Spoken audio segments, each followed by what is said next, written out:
Welcome back, everybody. This is Mark 161 of Geeks Chasing Squirrels Across the Multiverse. My name is Greg. I am the Bat Daddy 52. Doom Patrol Season 4 is back. Cliff had to touch the wiener. The return of the ass-pocalypse. And, of course, zombie butts make me go nuts. So that one's my own. I made that up. Stuck on that, Wayne Brady. Anyway, so here we are. Friday night. I'm drinking Dragon's Milk, which is just fantastic, y'all. Absolutely fantastic. If you haven't had a chance and you like stout beer, check it out. Dragon's Milk. I'm more interested in how you get the Dragon's Milk. Well, it's not easy. I'll tell you that, but it's worth it. So, you ever milked a dragon, fucker?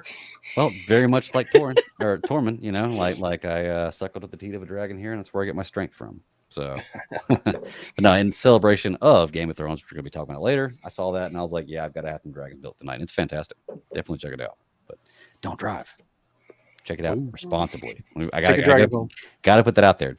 Enjoy it responsibly. So we have a lot of stuff to talk about tonight. A couple of premieres. We have the continuation of Willow, tiny little bit of news, and then, believe it or not, we're going to try to cover all of Game of Thrones except for the last 3 episodes because I haven't seen them yet. Up to this point. And Ross, you raised a very good point. And after I've watched this series now, I agree with you. I should have done this season by season. Like, I really should have. But to be truly honest with you, man, after you finish that first season and I have the whole next 7 seasons right there at my helm, like, I can't wait. Like, there's no way I could wait. And honestly didn't know that I would enjoy it this much because I've watched the first episode before and tried to get into it. And I was like, nah, I don't think this is for me. Oh, it's definitely for me. It's definitely for me. This show is all I want. It's ruined shows for me. It's all I want to watch. We're going to talk about it. But before we get into that, of course, I've got to introduce my co-host here. Ross, I just mentioned his name. It's Sarah. What's up? Hey, fellas. Craig, I just love to see you gushing over Game of Thrones. It's so cute. It's so good. It's so good. I'm telling you. After all the stuff we've talked about, this is the one thing that's like, it just lights you up like a Christmas tree. It really is. It might be the best television show, like full-on series that I've ever seen. Like, to be true, it's up there. I've got to look at the rankings of stuff. It's just really, really good. Mm-hmm. Sorry. Good. No worries. No, it's been another long week. Another fun times at work. Traveled last week. Traveled this week. I'm not traveling this upcoming week. Nice. It'll be Brian's turn. So yeah, because I'll be up in Atlantic City mid-January. So that's.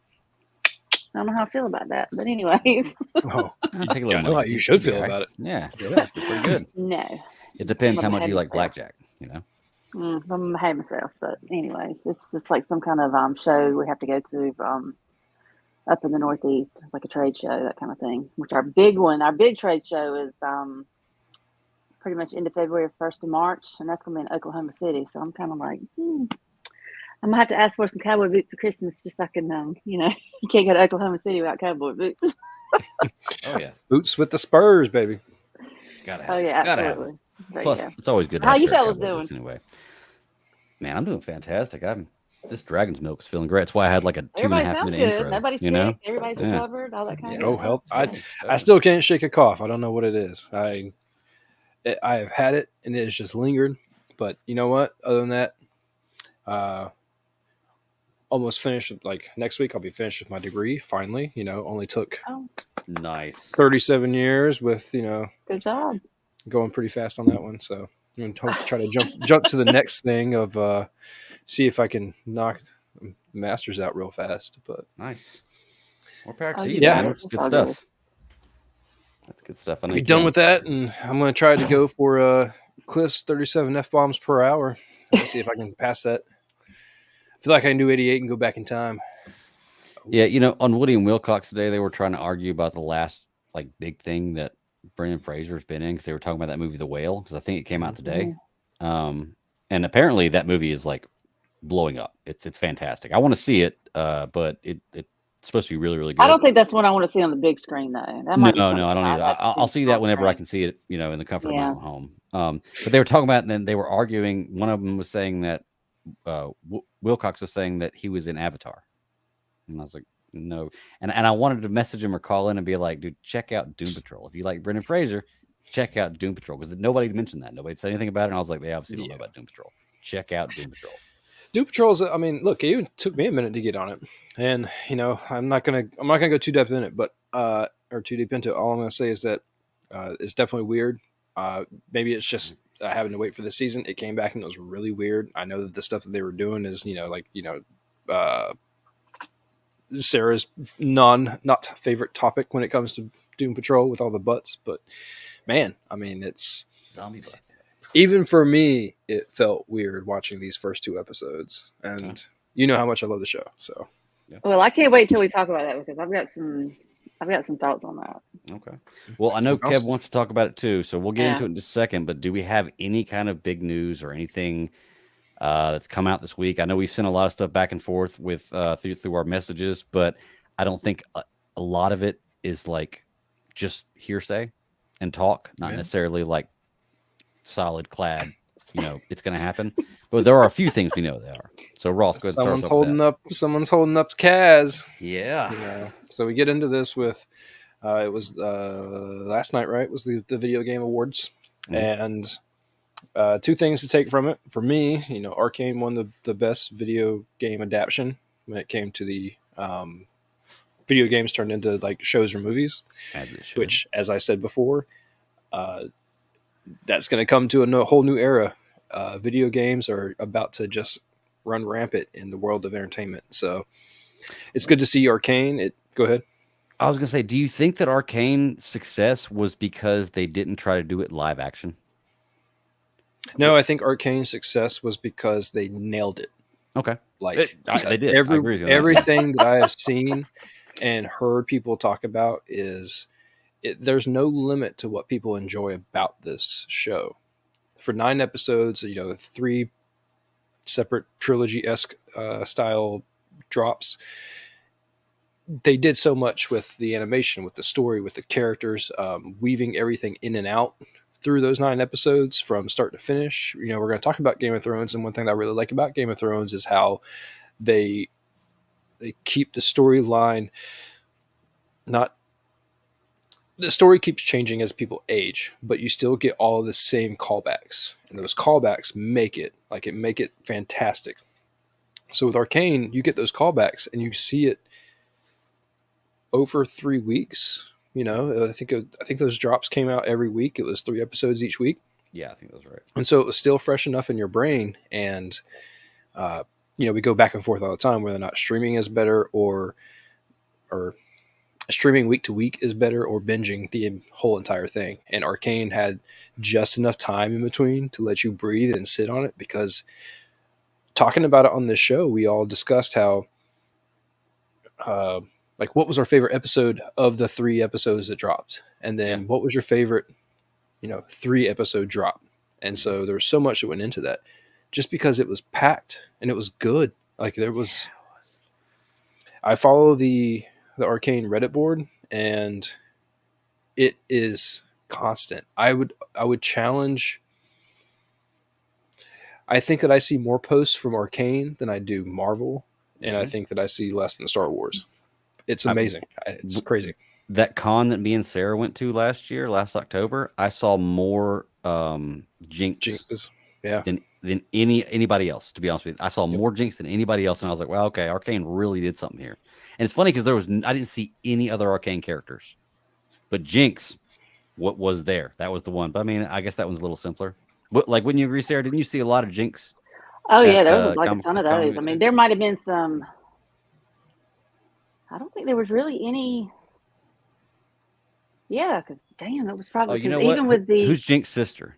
There was one that was Jinx's sister. Yeah, I remember that. Vi is definitely the second one, and then the Caitlyn, Vi's girlfriend, tends to be one that a lot of people do duos on. Okay. I see Powder, and I'm not gonna remember the guy's name right now, but the dude with the hammer. Yeah, I keep wanting to say Jax, but it's not his name.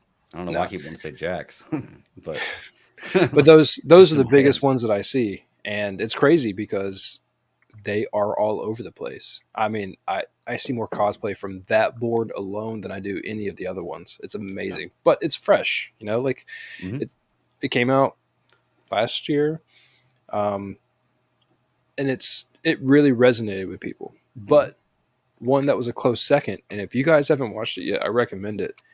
That Cyberpunk 77, I haven't yet. or Cyberpunk, whatever they call it. What's the whatever the Netflix show is. Mm.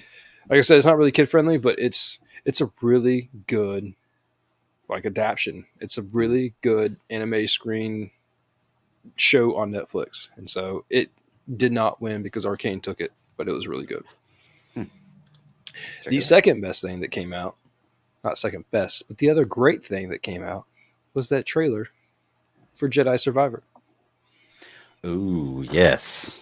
Yes, I like this. Now, I'm not gonna lie. I still have to play the first game. I own it. The special edition. I haven't gotten through the first board yet. It's not the game's fault. It's mine because I think in my older age, gaming has just kind of been one of those things that if I have to let go of stuff, I have to let go of it, and Yeah. gaming's one of them. Now, I will find myself like having like a few week spans where I'll be really into a game. The problem is my PlayStation. Every time I want to play a game, I have to delete a whole nother game, like the entire memory of a whole nother game. So like, say I'll start a basketball season on NBA or a baseball season, and I'll get like 80 games into the season, and I want to play Horizon Zero Dawn or the Star Wars or whatever. Like I can't because I have to delete this entire game. It's like, well, I'm always going to come back to sports games, and that's the other problem is I'm a sports game guy. But I bought this game. I have this game. It's a fantastic game from what I hear. I'm going to finish the game. I want to It's play a the game. And great finish the game. play. Dude, Yeah. I'm telling I imagine you, it is. I had fun I'm with not it. a gamer. Yeah. And I played this game. Like I played it all the way through because I love Star Wars and I love everything that they do with it. I miss the old school Star Wars games, and it's pretty cool having this one come out. And actually, it was the story was decent, and the fact that you were able to do so much with lightsabers, even customizing your lightsaber. I mean, who hasn't wanted to do that since the first time they ever saw Star Wars? Yeah. I know everyone wants to do that. And so that part was amazing. And what I feel like they've done with this trailer is top it. Okay. There's like a new sidekick in it.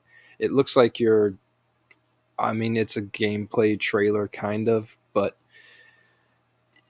It's cinematic almost, yeah, it's cinematic, but I mean, like it looks pretty true to what I would imagine the gameplay would be like. That's what I meant to say.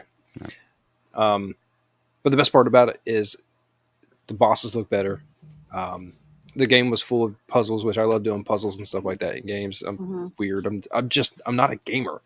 And so this game, Jedi Fallen Order, was the last game that I played all the way through since, dude, I was probably in my teens. Like I just don't game like that. See, you know what it is? The only game I've played as of recent was actually a Star Wars game. It's Knights of the Old Republic, but it's only because I had it on the what's the Switch. The Switch. So I could sit in bed and play it. So I was like, okay, this is cool. I can sit down in bed and play this game. If I could play Fallen Order like that, which I probably can, I just don't own it like that. I probably would. I think it's out for Switch. I'm gonna get on this game. Sarah, you're super excited about this. What's up? You love this? Well, so that's what's so funny because I'm not a gamer, but my husband is. Matter of fact, didn't Elden Ring win something? Oh, probably. I didn't watch the whole thing. I kind of kept it on. So that's the thing about it because he's played Elden Ring, and he's like, I mean, it was, oh my god, it's like it was Halo in the beginning, Destiny, like I said, and that's why I wish if I could just get him to come and talk about some of this gaming stuff because he has all this knowledge because like Gears of War and he can like name off all of them, but I've watched him play it. So like I said, I haven't played it, but I've watched it. So to me, he's like, look at these cutscenes, or look at this boss, look at this, that, and other. I'm like, well, that's flipping cool. I'm thinking maybe I need to go back. But anytime to me, it's like a continuation of the story. So, especially now, now the boy, since he's getting older, he's starting to get more into this kind of stuff. I think he's played it. He's played Fallen Order, and now they were both talking about, because we have both game systems now. We both have the Xbox and the PlayStation. So Brian asked the boy, he's like, what do we, it's like, because, what we're talking about, was like pre-order. I was like, hell, I'll get it for you. I mean, it'll be kind of like it'll come out till March, but it's like, I'll get it for you if I get it. Because, you get the deluxe one that has like all the extra stuff, like the outfit, skins or whatever. So I bought. So, so I was like, okay. I'm like, I'll take care of it. Oh, no big deal. Yeah, it's probably the only. Mama's well, got you. I'm not saying it's the first. And it's not the first time I bought a video game because I think I bought him Legend of Zelda for. Might have been for the Switch. It's for the Switch. It's the Nintendo Yeah. game. I heard it's good too. I don't know what the hell Yeah. we have. I think we just freaking have everything. But That's yeah, the it's best like way to go. Is just buy everything. Then you can't be disappointed. You know? Yeah. Well, Zelda and Exactly. Mario and stuff like that are actually they're proprietary to Nintendo. So like they're only going to be on Nintendo. No, that mindset you though, know, that's my like streaming mindset. I own every streaming service. I have cable. Like I don't want to miss anything. So like I pay for it all. You know, even though I can only watch a tiny little bit of it all, I pay for it all. So yeah, you were But real what's quick. so cool about it, like I okay. said, getting into like the canon of it, like the actual story. So I like actually watched the game trailer. Mhm. I don't know. I probably watched it maybe like 3 times because I'm like, who is this? And now you get into like the theories of who it is, and I'm thinking, oh man, this is going to be setting up because doesn't this take place? I think 5 years after Fallen Order. It's And definitely Fallen after Order. they got a book coming out that's supposed to drop. I don't know if it's supposed to drop in January or if it's supposed to drop this month. But it's going to be the carryover, and I'm not positive on the timeline of the events, but it's Because definitely. I mean, if you look at him, he looks a little bit older. So, well, because if I remember correctly, I think Fallen Order takes place like 5 years after Revenge of the Sith, kind of like in that timeline. And now, if it's going to be 5 years after that, so you got 10 years after Revenge of the Sith. So I'm thinking, okay, how is this going to play into like the streaming shows?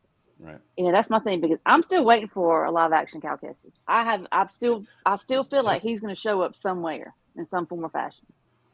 Well, there's been rumors, right? But I mean, it's all rumors. But you've got to hit. What's the character's name? You said it before we started the show, Ross. Monahan. Monahan. You got to play it. He's got to be the guy, right? Well, yeah. The crazy thing is that's who they base the character off of, right? Yeah. I mean, that's the character. But I've seen other people actually do an older version of him. So it would be crazy to see, even time jumps or anything like. I mean, dude, like there's all sorts of stuff you can do, man. It's crazy. Yeah.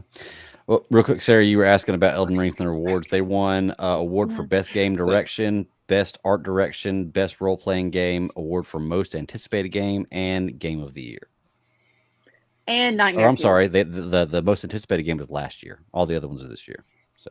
And they should have had a category for Nightmare Fuel because there's some crazy shit in that. Oh my gosh. Yeah. You know what I love about games like this is seriously, you can just go on YouTube and somebody takes all the cutscenes from these games and it's a movie. And Injustice is phenomenal. I wish I could see that Injustice cutscene movie on the big screen live action because it's phenomenal. Absolutely phenomenal. I mean, it's sometimes better writing than some of the movies that I see, to be true, but you have a lot more liberties to play with, and it's easier to, I guess, do a CGI. Well, and the quality too. I mean, they're just I mean, they look like films. I mean, it's like is that real or animated? I mean, it's a lot. It's wow. That's all I have to say. Ross, what was the game we used to play at your house on Cherry Street? That was the Star Wars game where you're flying the A-Wings and you can play on Hoth. And you're against the AT-ATs. That was the best. Okay, up until was the one with knockoff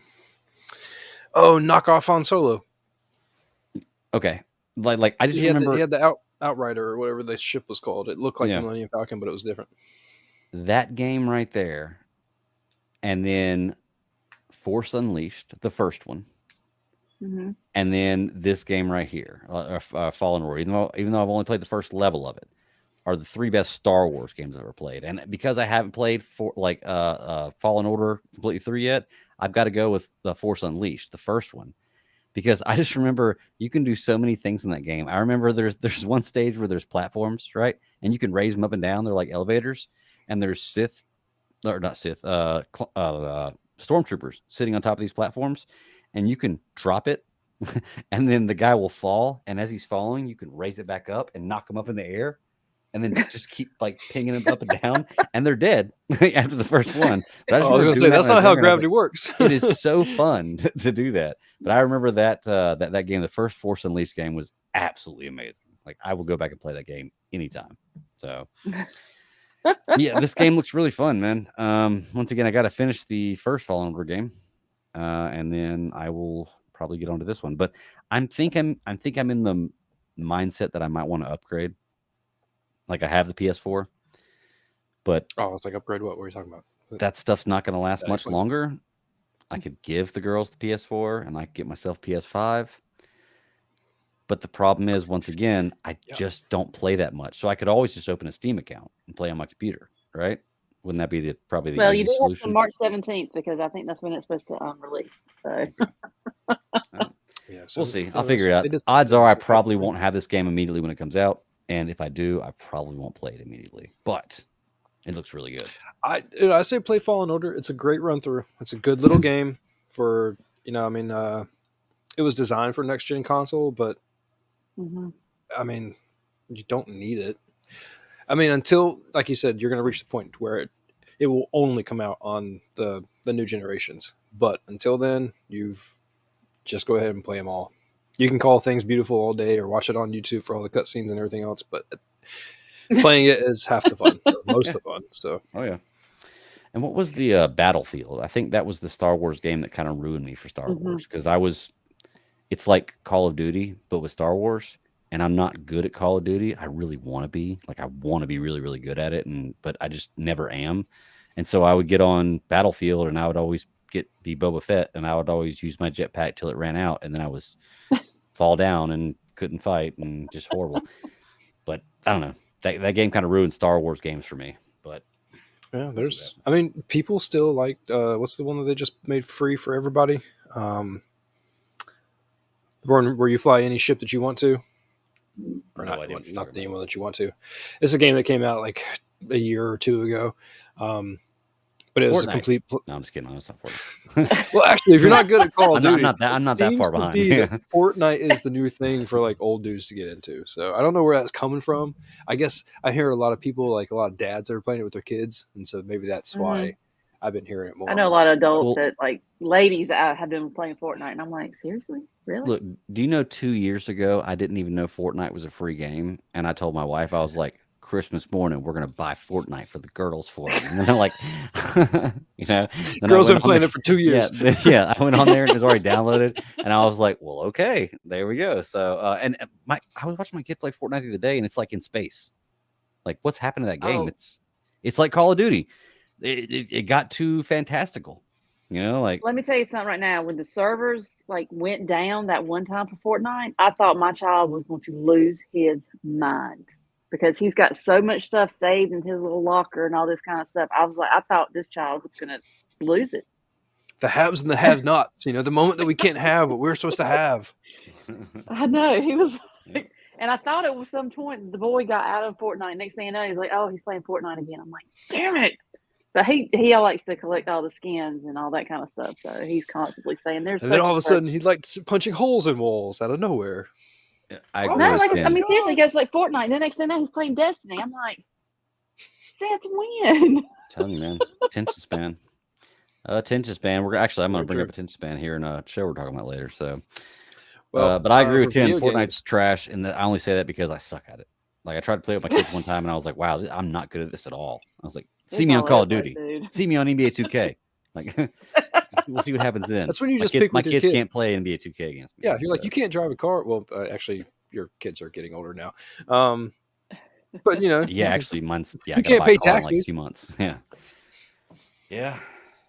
I'm only gonna mention it because you brought it up. The Horizon Zero Dawn game is getting its own show. Do you know who's going to be the showrunner for that show? No, Eloy. The what's her name? Aloy, is that the character's name? No, the showrunner, the person that's actually going to run the show. Oh no, I don't.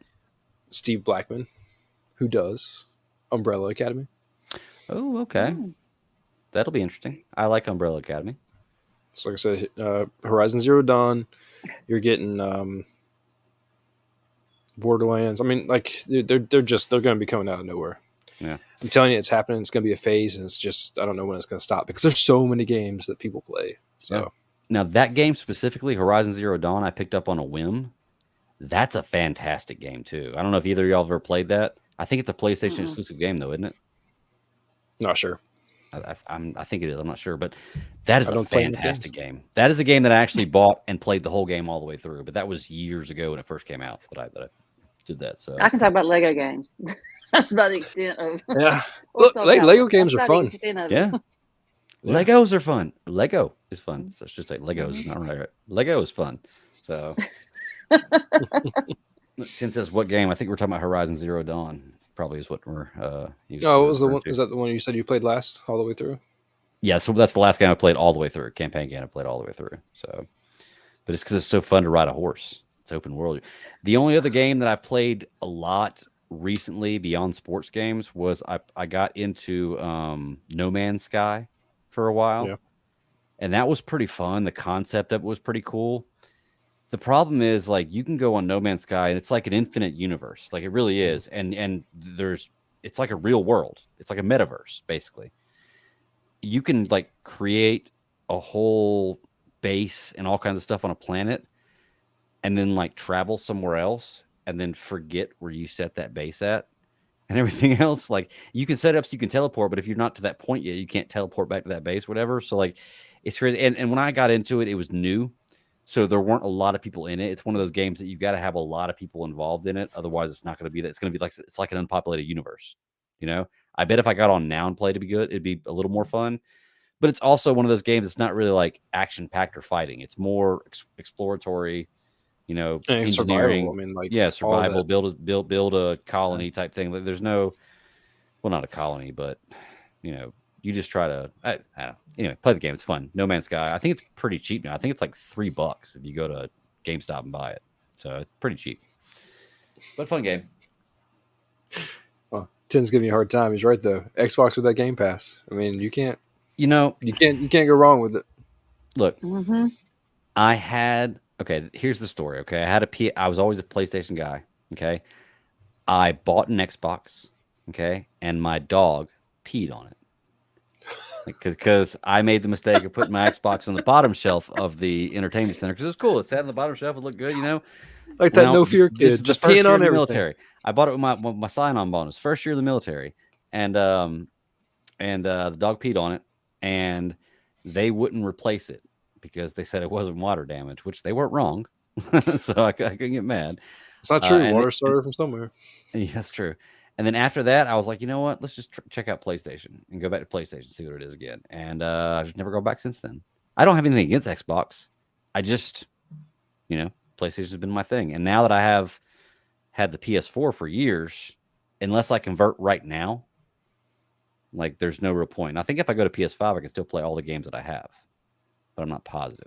I'm not sure how it works. I know that, I mean, the last Xbox I had was the S, and I mean, it was a good next-gen console, you know, cheap enough for the amount of games that I played. Didn't make a bit of difference. I mean, even now you get the X for, I mean, I think when it came out it was $800. I think I've seen it as low as $500 right now. So, but the S is, you know, it's just over $200 most places. I just found something else I wanted for about $395. Talk to you about it after the show, but it's nice. All right. So, any other games? Any other news you want to talk about? What you brought up what else did you bring up today? Man, I brought up the DC stuff today, and look, that's right.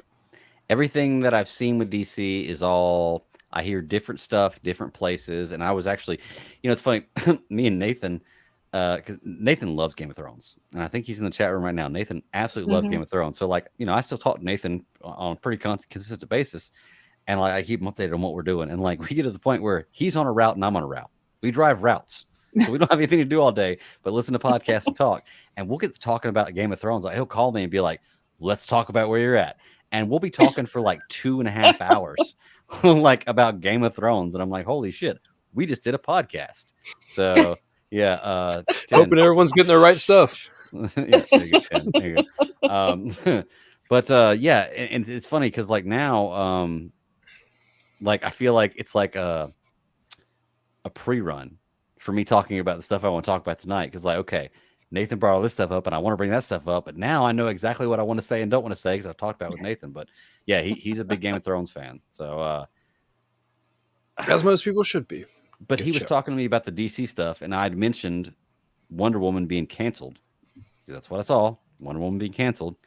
And he was telling me that he didn't think that was necessarily true. And apparently it's not completely confirmed. There's stuff about Yeah. Jason Momoa not stepping down as Aquaman, not completely confirmed. So there's a lot of stuff going on right now with James Gunn taking over the DC and where they're going. I don't know what's going to happen in the future. Yes, Tim, we all live in the Carolinas. Mm-hmm. Yep. Mm-hmm. And we're all Panthers fans too. Go figure. So what do y'all think? Based on the rumors we've heard, based on all the stuff going on, like I said, I don't think there's anything confirmed and there's nothing set in stone of what's going to happen. Like, where is DC going? Well, what I saw about the whole Patty Jenkins thing is, I guess she was asked to like do some rewrites on it, and she refused. Now, whether it's true or not, I don't know, because she has a plan of where she wants it to go. But now, if you've got, like I said, Gunn and the other fellow to come in and say, hey, we got a plan going on, and this is what we're going to do. So I think it's probably going to be like a creative clash as to which direction they're going to go. Because the first Wonder Woman was fantastic. Second one, yeah, went off the rails just a hair. So that's why with the third one, I'm like, what are you going to do with that one? I don't know. I'm like, I was kind of on the fence about that. Of course, you guys know Wonder Woman, love it. That's just one of my, hell, it's my ringtone. But anyways, so that was the one thing. So I don't really think it is canceled. I just think that iteration of it, I think they've just kind of nixed it. So I don't know. Well, I think the news kind of, from what I saw, the news stemmed from, oh my God, who plays Wonder Woman? What's her name? Man, I've been at worse lately. Gal Gadot, yeah. Gal put up a tweet or something about, how they had, it was the anniversary of the first one, I think, the first, whatever it was that she was there. And so it was basically her putting information up. And since no other written information had truly been up in like an official tweet from someone coming out of the Wonder Woman movie, it had reached a point where someone with a bit of no needed to come out and say something. And look, it's the running joke here for us talking about it, and it always has been. Are we ever going to get a Flash movie? Are we ever going to get this? Black Adam finally came out. Black Adam are they still under 500 million? I don't know if they crossed the 500 million mark. I'm not sure, but you can stream it now.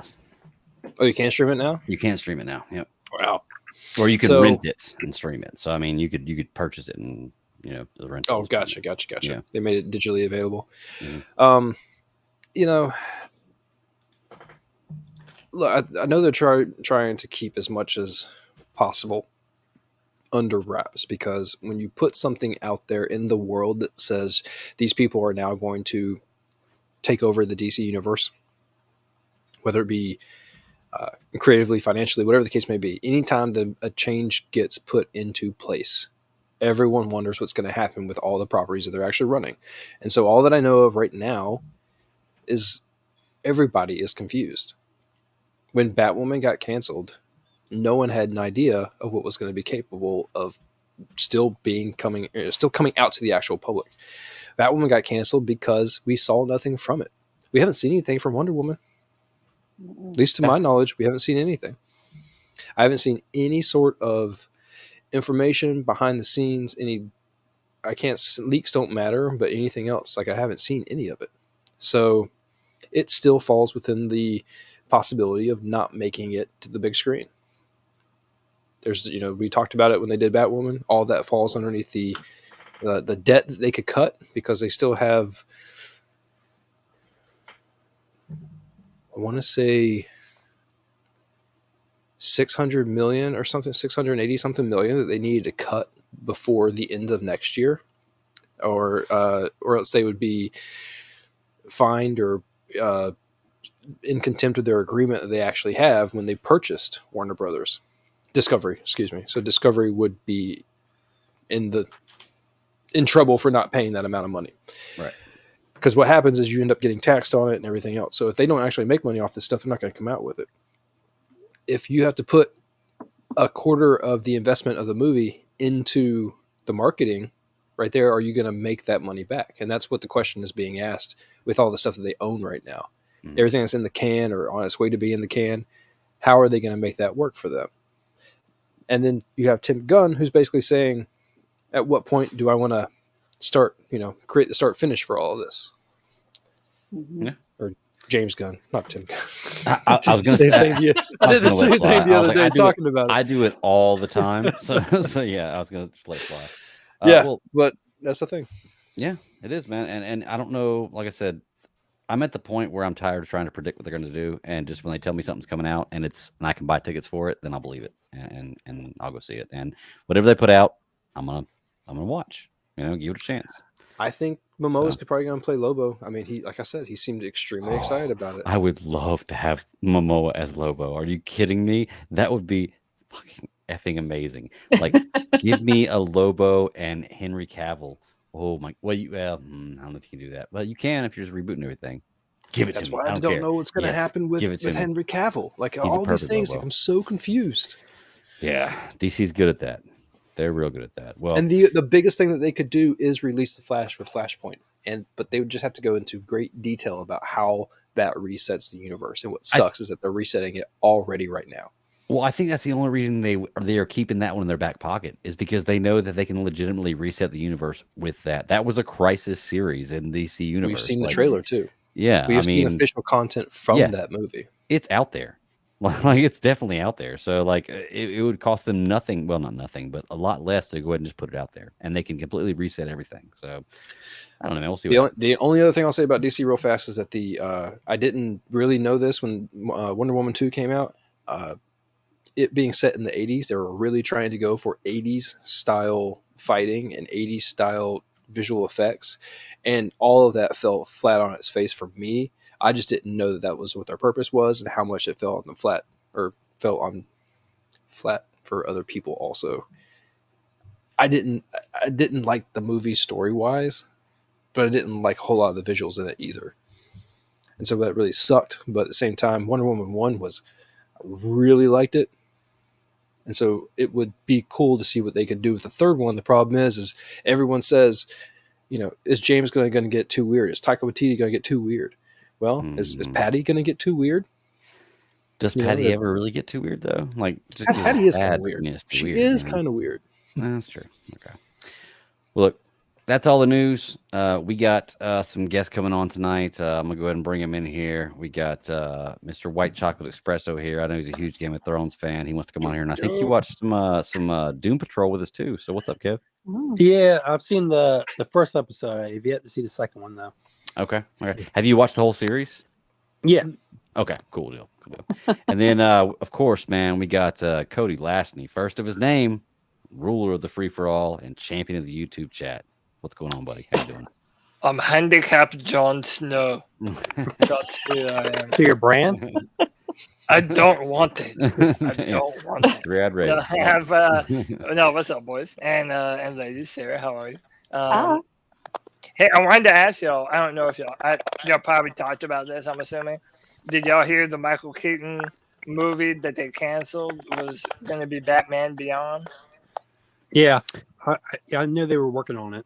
I knew they were working on something, but I didn't know that they were like. As far as I knew it, Keaton was just doing an appearance in the Flashpoint movie. That makes me sad though, because like when I was growing up, dude, I loved me some Batman Beyond. You want to get nuts? Dude, I loved it. Kevin, your audio is like super weird, by the way. Yeah, I hear y'all in squeaky voice for some reason. That is weird. I'm talking in a squeaky voice. So yeah, I was going to say. Could be part of it, yeah. I just haven't hit puberty yet. Now, Batman Beyond is a series that I've never watched, but I'm sure that it's fantastic. I've heard great things about it. Now, you're talking to a guy who just recently watched Batman the Animated Series a few years ago. Yeah. for the first time. So What? yeah, For the like first Oh, time. it's just not one dude. that I watched when I was younger. And then I was doing superhero this field a discussions bat with Travis, wannabe. and we covered the whole first season or first few Oh, dude. seasons of it. So I'll definitely try to give Batman Beyond a chance or a watch because I've heard great things, and I would love to see a different, variation of Batman on screen. Oh, dude, So. it's so cool. How old did you become, Greg? 38. 38. Yeah, so there's basically a 10-year age gap between. No, I mean, especially when that show was probably popping off, you were like in high school. Yeah. You're probably about to graduate high school. So. Which is no excuse Yeah. for not watching it because now I'm 38 and I watch these shows. But yeah, Yeah. there was a kind of a hiatus from like high school Well- until like my second year of marriage, Right, but where now I there's didn't really do a streaming whole lot services. of. I thought Like, you were now gonna say you have- second marriage. I'm like, hold on, what? No, second year. Of marriage. Yeah. But now that there's streaming services, you can kind of go out and find all the shows that you missed. Right. Whereas I can understand when that show came out, you weren't making it a point to tune into Batman Beyond. Yeah, But I didn't yeah, really no. watch it either. Like I Batman the loved animated it. series was my series. Ross, you watched Yeah, it, I watched. though, right? Yeah, Yeah, well, I have not watched the whole thing, but yeah. Yeah. I would say it was like I only a come year home under like me. in the Going on 40. afternoons. I'd watch Batman the animated series. I like watch Power Rangers and all that good stuff. Sarah, Animated you're series, so for sure. cool. And Greg, you That is said true. about Jason Momoa maybe playing Lobo. Mhm. It's a perfect casting, but Oh, it is. my favorite casting for Lobo would be Danny Trejo. Yeah. Danny Trejo would actually that is a good casting for the look. The problem is with Danny Trejo He's old. He's Yeah. old. I want a guy that one can play the role for multiple times if he needs to, and two, while he has the kind of look, he doesn't have the look. I need a guy who's. I mean, Lobo's a Massive. big motherfucker. Yeah. Yeah. I mean, like I want to see a guy that looks like that. That's ripped and big and huge. A Jason Momoa. Like Jason Momoa for me is a perfect casting for that. That's amazing. I love him as Aquaman though. So it's like what do I want? Now he doesn't look like Aquaman. Like No. even in the new 52 reboot, he doesn't look like Aquaman. Like that's not his. And I know there was the Rebirth, and I'm not even sure what he looks like in the Rebirth because I didn't read a lot of Rebirth stuff. But my thing is 52. It's why it's the Bat Daddy 52. I wouldn't mind seeing an Aquaman that looks more like that, which is basically what Jason Momoa looked like with the suit, just with short blonde hair. So I mean, I'm cool with that. Ooh, Momoa blonde hair. Mm-mm. No, not Momoa blonde hair. Cast somebody. I'm just saying, just like who the looks iteration like of blonde that. hair. I Yeah. because always that's what wanted she is. I always wanted Game of Thrones Jamie Lannister actor. Ooh, Oh, he's that's got actually a some- good. I That's a can good see casting that. call. Yeah, Nikolai, I can see whatever. that. I know Yeah. who that is. I For can what- see him for as the what Lantern character? too. For what Aquaman. character? Aquaman. Oh yeah, that'd be good. Yeah, I could see that for sure. And he's got See, some. he's acting too old chops, now, too. in my opinion. I mean, Yeah, That's true. I guess Yeah, that show is right kind of there. old. Yeah. Think about it. I forgot about it. that's why I think that you could really pull off young actors for a lot of these roles right now. You could, give me some dudes that are, in their 30s or like whatever the case may be, that are ready to put in a decade and a half, 2 decades worth of something. That's let's see very it. true. All right. Well, if we have nothing else to talk about news-wise, Cody and Kevin are here. Do y'all want to go ahead and knock out Doom Patrol, and then we'll get into some Willow, Game of Thrones, all that good stuff? Because I know, Sarah, Doom Patrol is your big thing you've watched, right? Yep. Cody, have you watched any Doom Patrol at all? No, I am not. Oh man, you got it. Dude. That's ridiculous. Katie. This is Oh a my God. show. This is a show that is That is nuts. absolutely insane. Well, do you mind if we go ahead and talk about it real quick, and then we'll No, go ahead. because Game of Thrones is going to be the bulk of it. But I want to go. I know Sarah hadn't watched Game of Thrones, so I want to go ahead and knock out the stuff she hadn't watched. Then we'll get into that. Well, let's do it then. Let's talk about Doom Patrol. We got season 4 premiered this week, 2 days ago. First 2 episodes out. Look, this show is absolutely bonkers. It really is. And the cool thing I've seen about these 2 episodes going into season 4, they're totally leaning into that. Like they have before. They really have. But this show, this right now, they are completely leaning into we are batshit crazy. Yep. Deal with it. Yeah. Like nothing about this show makes any sense. Like I'm watching this and I'm like, what is this? But I play the drinking game with Cliff Steele, and the show turns out fantastic. So I don't know, Ross. I know you love this show, so I'm gonna start with you. Season 4, is it still holding up for you? So let's see. The first 2 episodes, like I said before we even started the show, were really weird. Even for me, I have thoroughly enjoyed the Crazy Jane aspect of the whole entire story. The underground, that whole idea, seeing it on screen is fantastic. What they get away with trying to explain, like split multiple personality syndrome disorder, whatever you want to call it, so well done. Mm-hmm. Cliff, phenomenal. Love him. Have not liked Cyborg a whole lot. No. He's kind of been my real drawback character when it comes to this show. He's kind of scrawny. Well, but yeah, I mean, besides being short, which I mean, he looked jacked in this second episode, but not scrawny. Yeah, because he looks pretty jacked in these episodes. Yeah. I say short. Yeah, that and I have not been a fan of the way they've done his costume at all. No, No. it's like the Kmart version. I can make a better looking Cyborg costume than that, and it's what sucks. And it's sad because I think, Ross, I don't want to cut you off, but I think the actor is a good actor. Yeah, I like this guy. I think he can play Cyborg well. I don't think the character's written well. Go. Mm-hmm. The Rita is Rita. You know, Rita is a character that you can see where she's coming from, but it's not really all that crazy. It's not. I think she's just weird enough to be in Doom Patrol, is what it seems like. Mm. Then you got Larry. I mean, that dude has been going through shit like his whole entire life. Not to mention he is what now, 80, 90 years old, probably. Something like that, yeah. Like, dude's got, like, he's just... The aspect of the inner ghost that he started off with and how it has changed, I don't understand the whole, like, caterpillar thing that came out of him. I think it was last season. Mm-hmm. But, I mean, I'm on board for weird, and I'll follow it till it ends. The first episode where you had Dr. Harrison giving all the diagnosis to all these characters was so good because it felt like a recap in itself. And then they're fighting, there's Operation Codpiece, but I don't remember if the dude actually had a name, but it was just so over the top. Dude's walking around with a gigantic mechanical laser beam on his dick, shooting lasers. Can't forget his little sidekick. Yeah, which, wow. That's kind of hurt. The van said, swallow the rainbow. I mean, every little bit was just too much. It was just over the top. But the show has come back in such a weird way.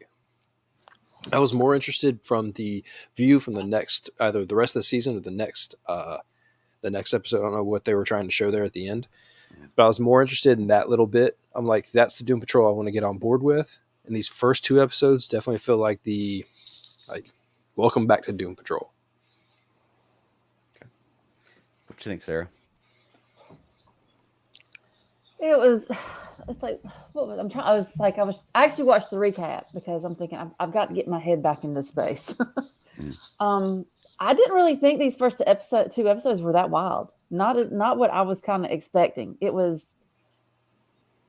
very like humanized because I know after last season, they were trying to get more into like everybody's individual issues and trying to work through all that kind of stuff. So having Dr. H kind of go through and, basically, like you said, with the diagnoses and all this kind of stuff, because can we say Diana Guerrero looks really weird with like blue eyes? It's like, it's very stunning, but I'm like, I don't know. I'm like, that's creepy. It's just creepy. Over the top. Yeah. She looks fantastic in any role she's Oh, in. Yeah. I mean, she's. So, I mean, so like, yeah. But the thing about it is, I still have my expectations there, and even the butts didn't really bother me. Not, it's not like I felt like it was going to be like, It's because there's no hole.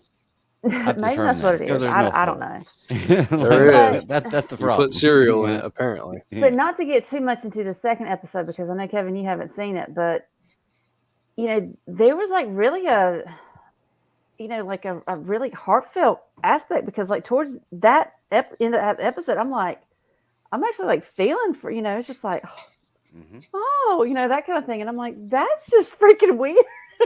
Sarah's feeling for the butts. Yeah. But I mean, it's putting things in different perspectives. So I'm really curious to see how this episode or how this season is going to pan out, because, first of all, the very first one they're throwing, you're like, oh, you're like, it's the future. I was like, oh shit.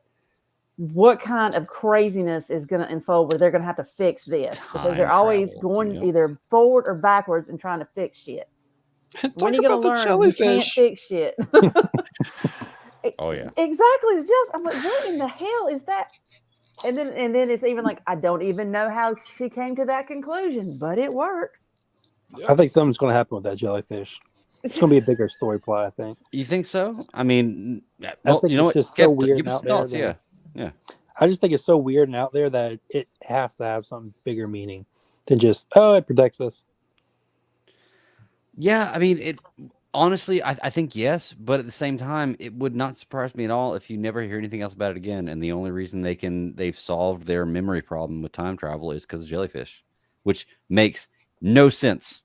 Yeah. None of it does. This show makes no sense. No. Sarah, I didn't like the first few episodes of the show, and I was like, I'm not really into this. And you kind of were like, no, truck through it, get it. And I watched it, and I do. Look, I'm not gonna lie. I think that who was the guy that the villain in the first season? Mr. Negative? It was Mr. Nobody. Mr. Nobody. Alan Tudyk. Mm-hmm. Yeah, Tudyk.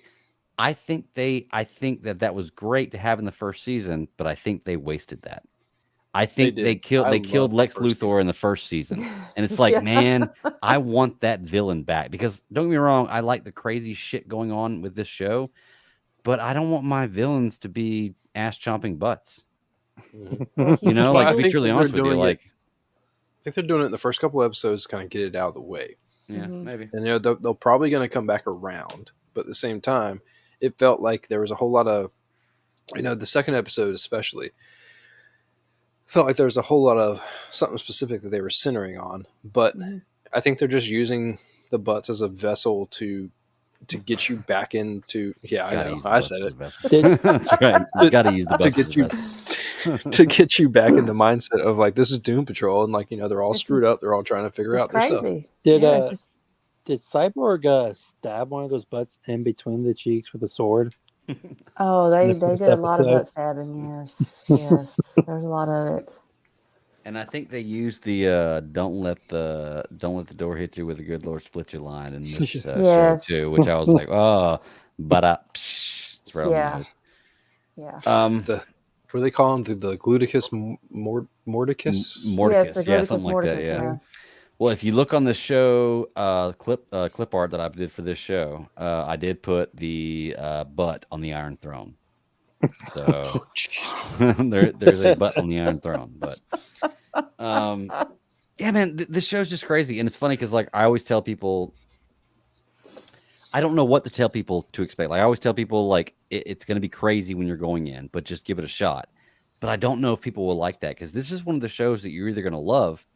Or you're going to look at it and be like, what the hell am I watching? Yeah, there are a few episodes where you just have to kind of push through it, where you're like, okay, I think there's probably at least 20 minutes of every episode where you've got to think that and just kind of push through it and be like, what the hell's going on right here? And the characters themselves kind of ebb and flow. Just like something like Rita. Rita's hard for me to kind of like, I'm like, some days I'm like sit down and shut up. Just quiet. Stop it. Just stop. But then it's like, oh, she really does have something to say. I mean, you need to listen to her. So she's that kind of character. It takes her forever to get to the point. Yeah, exactly. And then I'm like, do you have a point? Come on, lady, spit it out. Do you have a point? What are you trying to get to? And Larry, bless his heart, I'm like, it's like, can you beat yourself up just a little bit more? I mean, just a little bit more. He's always chasing something. Like I know. I mean, he's chasing the same thing, but he's always chasing something. And Cliff, and like I said, it's like when you actually, see the actor and you actually talk to them, and then it's like now you're like, there's such a nice guy and like just so chill, and then you see him in this character. I'm like, that is where you're a damn good actor if you can do that, because it is literally night and day. I'm not gonna lie, Sarah. I can't believe you met him and didn't ask him to give you a fuck. That sounded bad. Didn't ask him to say fuck one time. But that's the thing about it. Just a little bit of that I talked to him. That didn't even cross my mind. I mean, I did tell him at one point. I was like, "I love you, so that man. Oh my god, you're so awesome." But just talking, because he was saying how cool Raleigh was. When you say that, I'm like, how can you? I'm like, what? Okay. Yeah, he's known for being like a really nice guy. Oh yeah, he's from what I could see and interacting with people and everything, he's an absolute sweetheart.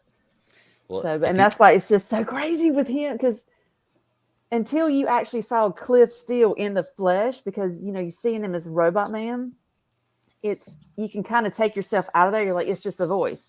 But then when you see him in the flesh as the character before that, as Cliff, yeah, and it's like, you see the things he does, and like, God, he is a dirtbag, this kind of stuff. And they're just like, it's diagnosis was perfect. Where she due to poor breeding, a Florida public school education, and was it race car fumes? Grade A simpleton. Well, look, I'm really hoping, because the list always fills up as he gets closer to the actual event. I'm going to GalaxyCon next year. I'm hoping that he comes there next year, and if he is, I might pay to actually meet him and see him. And I just want him to say fuck 6 times. I want him to say meat group, and I want him to say Wheezing the Juice. And if he can say that, if he can say all that, then I'm good. That's all I need right there. Don't even say anything else to me at all. Say those things right there. Take a picture, sign it. Good. I'm good to go. Nothing well, I will say that he came in like really like closer to when the event started, because I want to say it was probably like maybe like a month and a half. It was probably a little less than 2 months is when he was announced. The bigger names tend to do that. I've noticed. Like, you go ahead and buy your tickets, because there's going to be a lot of bigger names that, as it gets closer, need money and are going to volunteer to be there. Well, I saw my one name and I'm like, please don't let her cancel. Please don't let her cancel. Who are you looking for? Kate Mulgrew, Captain Janeway. Gotcha. That's the only way. That's the only way I know her. I know she was in Orange Is the New Black. I know all that, but no, that's Captain I know Janeway. at GalaxyCon right now there are a lot of Star Trek characters there. It's like heavy Star Trek, and I'm sure that, like I said, as it gets closer, it's going to change. But I've already got the tickets. I've already started the costume. Like, I can't wait. It's going to be a fun time. I don't know how. I've never done cosplay at a con before. I don't know how difficult it's going to be in costume the whole time, as far as heat goes. So I'm trying to think of that and make it suitable. But it's going to be really pretty warm in there. It'll get pretty warm in there. I'm sure it's going to be a lot of people. But I'll be the coolest damn Red Hood there is. I'm telling you. Oh, yeah. What was it? What did Andy say in Parks and Rec? I need a pad, a pen, and a computer fan. What do you need a computer fan for? Well, when computers get hot, they need a fan to keep them cool. And I'm going to be doing a whole lot of thinking, so I need a computer fan. That's what you're going to need. You're just going to need some computer fans up in there. Well, I mean, it was a good episode, or a good set of episodes to be a comeback. It was, like I said, really weird. The diagnosis part actually reminded me of the original Teenage Mutant Ninja Turtles movie. I don't know if you guys remember when like April was sitting there at the farmhouse talking about all the specific Ninja Turtles. Yeah. She's drawing the picture. Raphael laying there. So, I remember that. I don't know, but it made me think about that. And I remember that. I was trying to think about it. But other than that, we see that, is it Immortus? Is that the thing that they're talking? Immortus will rise. You get the bunny. That's Brimbry. Is that his name? I can't remember. Yeah, I'm pretty sure Brimbry or something like that. No, it was Willoughby. Well, Willoughby was the guy. The guy. Brimbry was the actual hamster that was talking. Is it a hamster or guinea pig? Guinea pig, yeah, one of the two. Same thing. I thought it was a bunny. Yeah, target. I thought it was a rabbit too. Yeah, like a rodent creature. That's right. Yeah, not relevant, but it's crazy they're bringing him back, because I can't remember going back in these episodes. I thought he was dead. Maybe he is, and we're looking at something different. I don't know, but I thought he was dead. I'm not sure, but I need to go back and watch the last few episodes of the last few seasons to see. But I think the last few episodes have absolutely nothing to do with this, because didn't they end last season with the candle maker? And No, that was the season before. That was season before. that. Okay, Yeah. then I'm just a season off because I watched the remember- Actually, I don't know if you watched the recap. I did watch the on recap, Disney. and they said they had the Yeah. Candlemaker in there and Niall's daughter. It was a in there. recap from the whole entire show. Yeah, that's the whole okay. series. Yeah. Okay, gotcha. That makes sense. Because last season was with Rita. At the very end, it was the robot.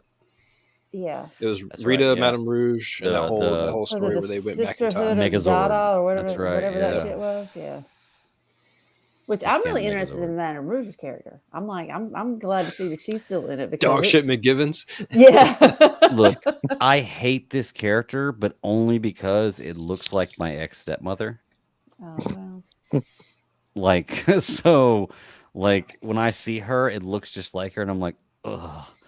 Like, I can't stand looking at this. It's so terrible, and I don't like her character either. But you're supposed to not like her character, so they're doing a good job.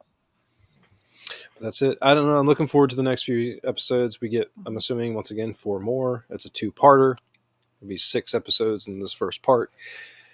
As soon as I figure out, if I remember to go and actually look to see when the second part of Titans comes out, then I'm assuming that we will know when the second part of this comes out. But it's good. I'm here for it. I'm always here for Doom Patrol. It's so sad because after the first half of Titans, like I'm not even excited for the second half to come out. Yeah. Like, I feel like it's like I wish they just started a new season, just a new story. Bring back Deathstroke, you know, like You did Just get do it. Deathstroke. just do it. Yeah, you did. You're right. You got zombie Deathstroke. That's a good point. Maybe not in the capacity that you wanted, but Well, you that's got true, it yeah. back. No, actually, Well- you know what? You know what my problem is? Bring back Manu Bennett. Like Yes. that's the Deathstroke I want. Bring back Manu Bennett because I don't care. That is the Deathstroke right there. That's the guy. Yeah, bring I him get that. back, and that's my Deathstroke. But does anybody else have anything to say about Doom Patrol, Kev? Sorry, no, we but, kind of dominated conversation. So Oh no, I mean I've only watched the first episode of this season, but there was a theory about you brought up Deathstroke that in the Dark Knight series, Deathstroke was in it. That he Okay. was I can't remember the actor's name. Shit. The Ra's al Ghul. But the main actor who played him? Liam Neeson? Liam Neeson. Yeah, that he was actually Deathstroke. There's a whole like giant theory behind it. See, I don't like that. I'd rather him just be Ra's al Ghul. You know?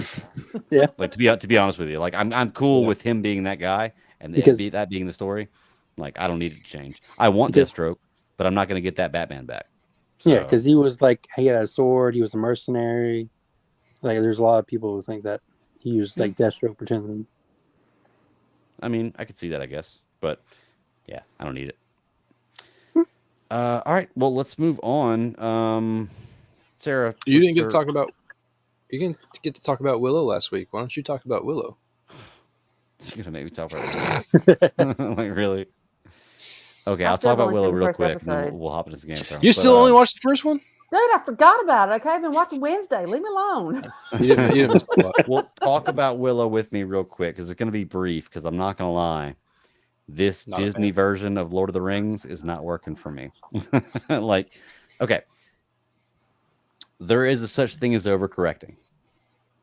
Okay, and I think that this show is a prime example of overcorrecting. That's all I'm going to say about that. But there are a lot of things about this show that I'm just not liking. Like, I can't stand who is supposed to be the main character, Kit. And maybe you're not Yeah. supposed to. Maybe you're supposed to hate her for the first few episodes. I don't know. But I can't stand this bitch. Like seriously. She's Like her and daddy's I said daughter. I said bitch to be nice. To be nice. But there's a lot of other words I want to say for her. Like it's like I just want to slap her and tell her She's to kind shut of bratty, the fuck isn't up. Yes, very bratty. And don't get me wrong, people are gonna be like, well, Matt Morgan was kind of an asshole. Yeah, he was. But there's a difference in arrogance and cockiness and being kind of jokey and jovial and being a bitch. Like there's a difference. Like There when is. somebody's telling you a story, okay, and they're telling you a story about information that you want to hear, not only information you want to hear, but guess what? Me as the viewer, I want to hear the story. And you cut them off like, this is not what I want to hear. Just get to the end and tell me the end. Fuck you. Seriously. Like, fuck you. Like, what is your problem? Like, and he even says it, I think, what's his name? Boardman even says it, like, he's like, your generation has no patience for anything like this. And he's right. Like, seriously, you just want to get to the end and find out what the result was. No, hear the whole damn story. And it will change your mind. Because guess what? If you hear the whole story, you may not think the same thing at the end as you did if you just hear the end result or just read the headline. That's all I'm saying. But I do not like this character. Like, she's pissing me off. Like, she's supposed to be the main one that you want to pull for, but there's nothing about her that makes me want to win. Like, if it was Game of Thrones, I kind of wish she would die. Just push her off the. Yeah, push her off a ledge, stab or something. I don't care. If it was Game of Thrones, I would want her to be dead. Like, I just don't like the character at all. I don't think she's the main character we were supposed to pull for. I think it's the magical girl. I can't remember her name. Well, she's a co-lead, I think, because she's probably going to be the one that has the she's largest. Mad Mortigan, the female version of Mad Mortigan. She's the one who's supposed to save the prince for the role reversal. So, yeah. Which I don't have a problem with that. I just have a problem with her acting the way she is, and then especially when you learn she's not as bad as she thinks she is. Mm-hmm. It's like, nope. Okay, well, maybe you should just shut the hell up and listen to people. I don't know. Sorry, I don't want to tell anybody to shut the hell up, but this girl's pissing me off. Let's put it that way. And it might have been one of the reasons why I haven't really, because like I said, I've been traveling the past 2 weeks too. So that's kind of like, but I mean, I think if I had watched it right then after I watched the first episode, I probably would have gone through a little bit further, but it just kind of went, that kind of thing. So. It misses the beats, and you're right. Like, the fact that we've gone so long without having Willow, period, and then we come back and we get this. It doesn't feel right. One of my biggest complaints about the Wheel of Time was that everyone looked extremely clean for such a world that they lived in. Willow didn't have that. The show does. Like, Willow, the show has that problem, and it definitely feels like they're trying to bring in too current of humor and conversation, and I don't even care about overall acceptance. It's just that the bits that they're bringing in. I like Borman. I think that he's hilarious, but I think that it doesn't fit the show well. Right. All the other characters, seems like a Game of Thrones character, but nobody else does. Yeah, I mean, to be truly honest with you. Yeah. It's just not doing a great job. We did get I can't remember her name right now, but in the third episode we get an actress from Ted Lasso, and the moment I saw her, I loved a little bit about it, and that's when I noticed the difference. It's when I noticed how everyone else looked so clean, because when this actress and another one came in, they didn't look that way. You talking about the woods ladies? They were there that lived out there in the woods by themselves. Yeah. Yeah. And so I was going to say, didn't Val Kilmer's teeth were yellowed too in the original? Well, it's the 80s. Who knows? They could have just been that way. Yeah. I was going to say it's 88. I'm not sure. Yeah. I don't know. The whole thing is just, it feels very square peg round hole, and I haven't quite figured out what I like about it. I'm going to watch it. I just need to see what they're going to do. This is a show that if I wasn't covering to watch and to do the whole thing, I probably wouldn't continue to watch it. Now, it may prove me wrong. It may end up turning a corner and being fantastic, and that was the whole point, was to make me go really low to bring me up high. I'm not sure, and that's why I'm going to give it a chance. But right now, this show's just not working for me. It's and that doesn't work in a week-to-week streaming platform. No, it really doesn't. I wasn't excited to turn it on and watch it this week. I really wasn't. And the whole time I'm watching it, I'm paused it 3 or 4 times to see how much time's left in it. I think the editing is just bad too. I think that the actual editing that goes into making this show, the splits, the cuts, the conversation, I feel like they really try to hone in to Warwick Davis when he's trying to talk, and I don't like what they're doing with it. Yeah. I've seen them try to bring in so much marketing material, like YouTube videos and all this other stuff, just like they do with all their other shows, to make it a little bit more enticing and interesting and fun every couple of hours, to make you think about it. That's the whole point of that stuff, is to make you think about it every couple of hours if you subscribe to it on YouTube. But I'm losing it the more that I see it. I'm losing my interest the more that I am watching it. Mm-hmm. Besides the Inner Sandman at the end. Right? Yeah. Okay. Well, there were a few things that I took some notes on this actual episode. There was one thing I wanted to say is there's one scene where Kit is talking about who's the main girl's name they're trying to save, the queen. Alora. Oh, the queen. She's not the queen. Yeah. Well, the one who's supposed to be the queen, the prophecy. She's talking about her, and she's like, just throw a leash.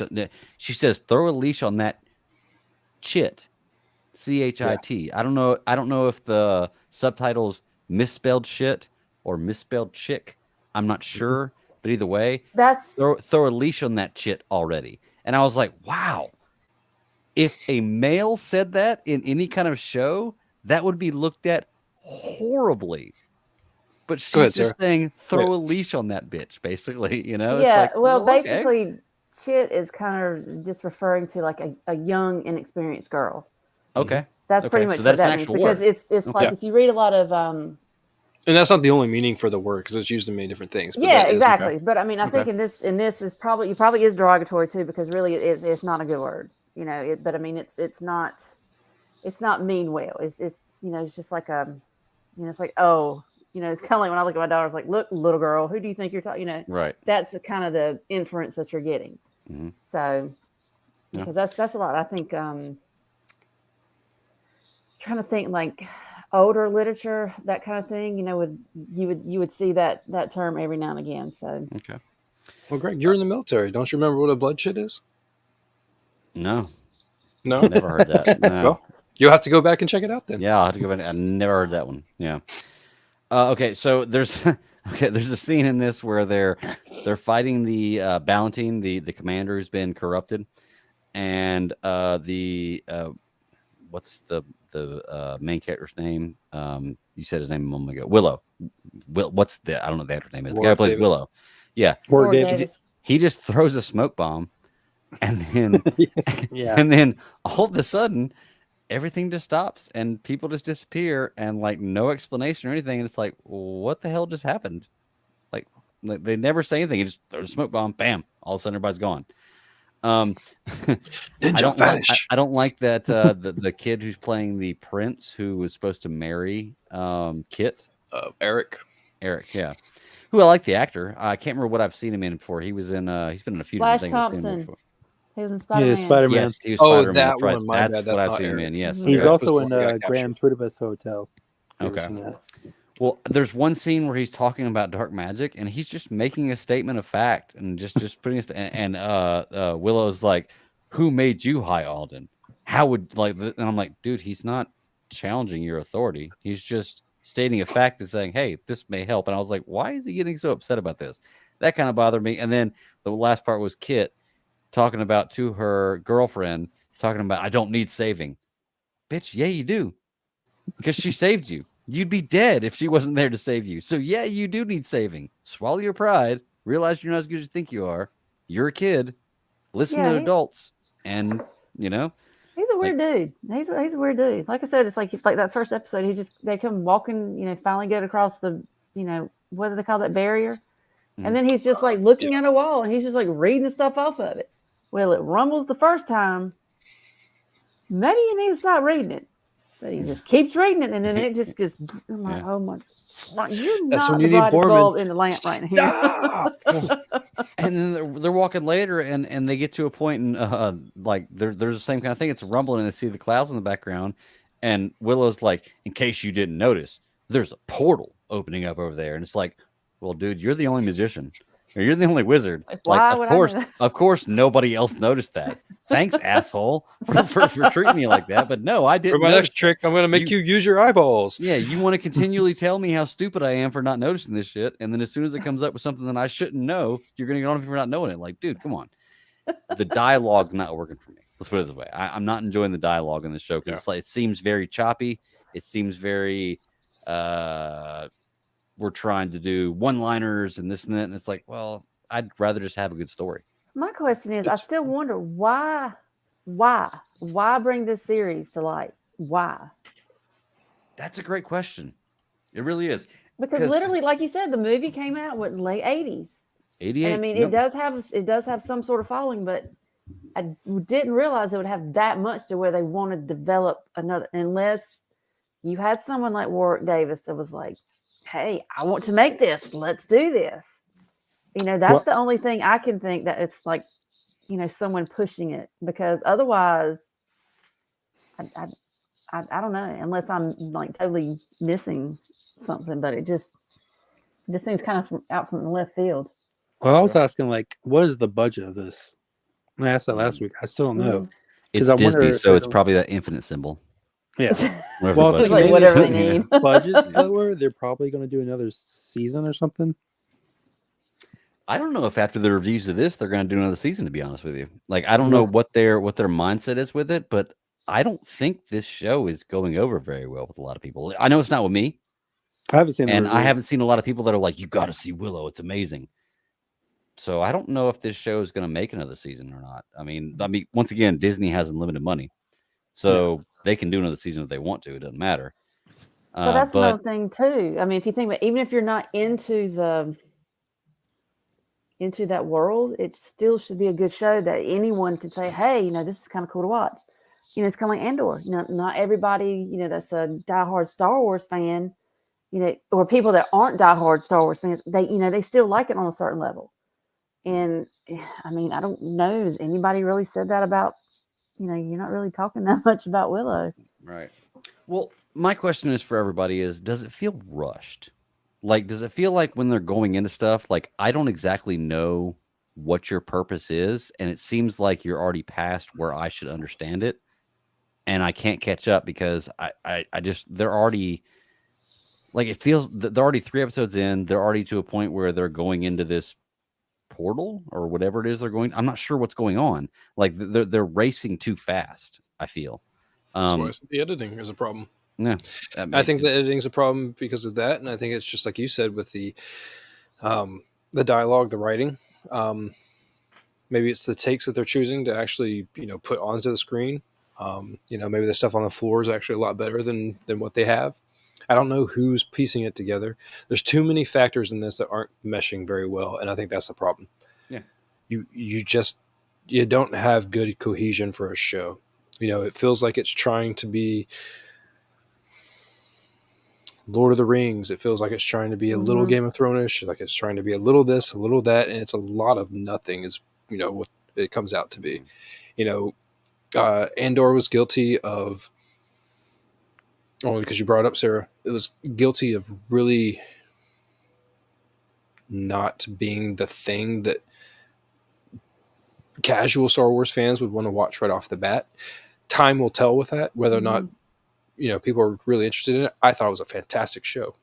You're right, Greg. But it just seems like, to my point with Andor, it seems like it would pull, just a casual viewer in just because of the fact that it was more like a drama. It was more like, that political intrigue, that kind of thing, once you got into it. Yep. I don't have that same feeling for Willow, where it would kind of fit another type genre other than, like Andor being Star Wars. But I'm not mistaken. I don't know, but wasn't Willow not really a big hit in the theaters? It was more of a cult. It was definitely a cult movie. Yeah. So I mean, that could have been.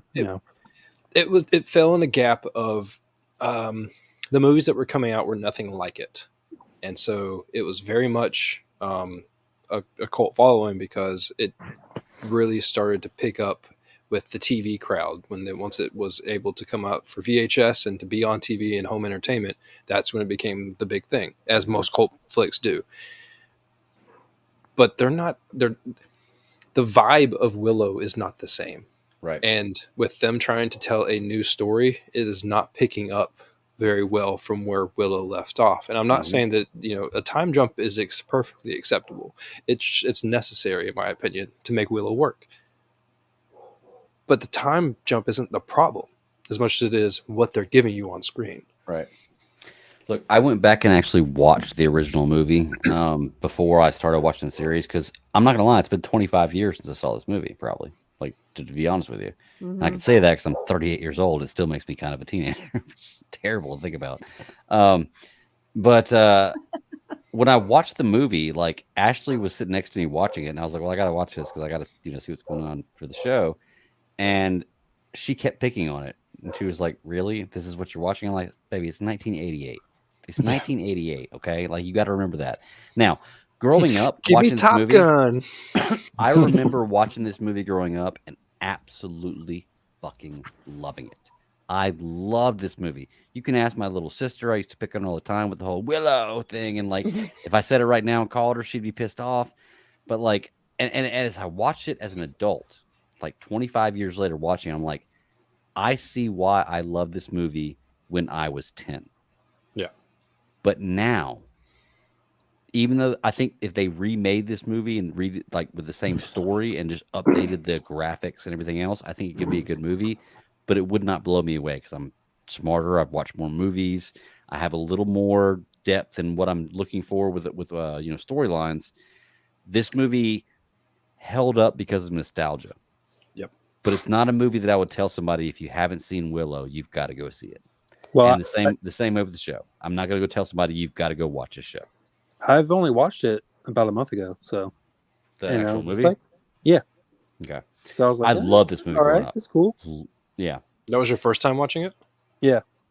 Huh? It's definitely a victim of the times. I think if this movie comes out 20 years after it does, but you could say that about Star Wars, the original series. Yeah. Like Yep. Star Wars is great, but if it came out 20 years later, imagine how much greater it would be.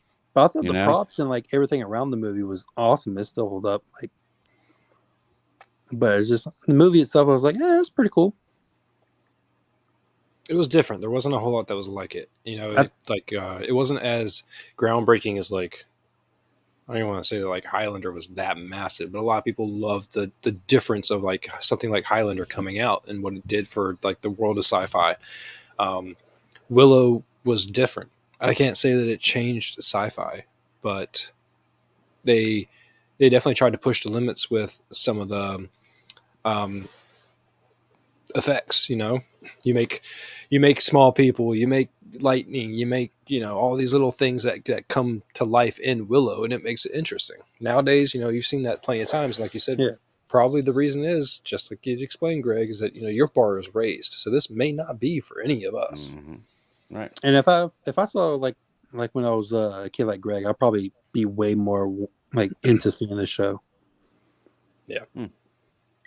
My interest level would have been up. Well, I think the biggest thing was the reason why it had any kind of fame the way it did was it was a Lucasfilm thing. Yeah. A couple of years after Star Wars finished. And Star Wars was the biggest thing ever. Late 70s, early 80s. So I mean, it just followed in that mindset, and that was in the time of the end. It's like, who were the biggest names then? Probably George Harrison Lucas, Ford. Steven Spielberg. Well, director wise, Steven Spielberg, George Lucas. Like these are the big names that, like, no matter what they put out, Ron Howard, even at that time, whatever they put out, you're gonna watch it. It's good. That may be a little early for Ron Howard. He may be like early 90s. So, but I mean, I don't know, man. I love the movie growing up. The movie holds up okay nostalgia wise as I'm older, but I'm not gonna go crazy telling people they gotta watch it. And the show is not working for me. Like, I'm hoping it changes.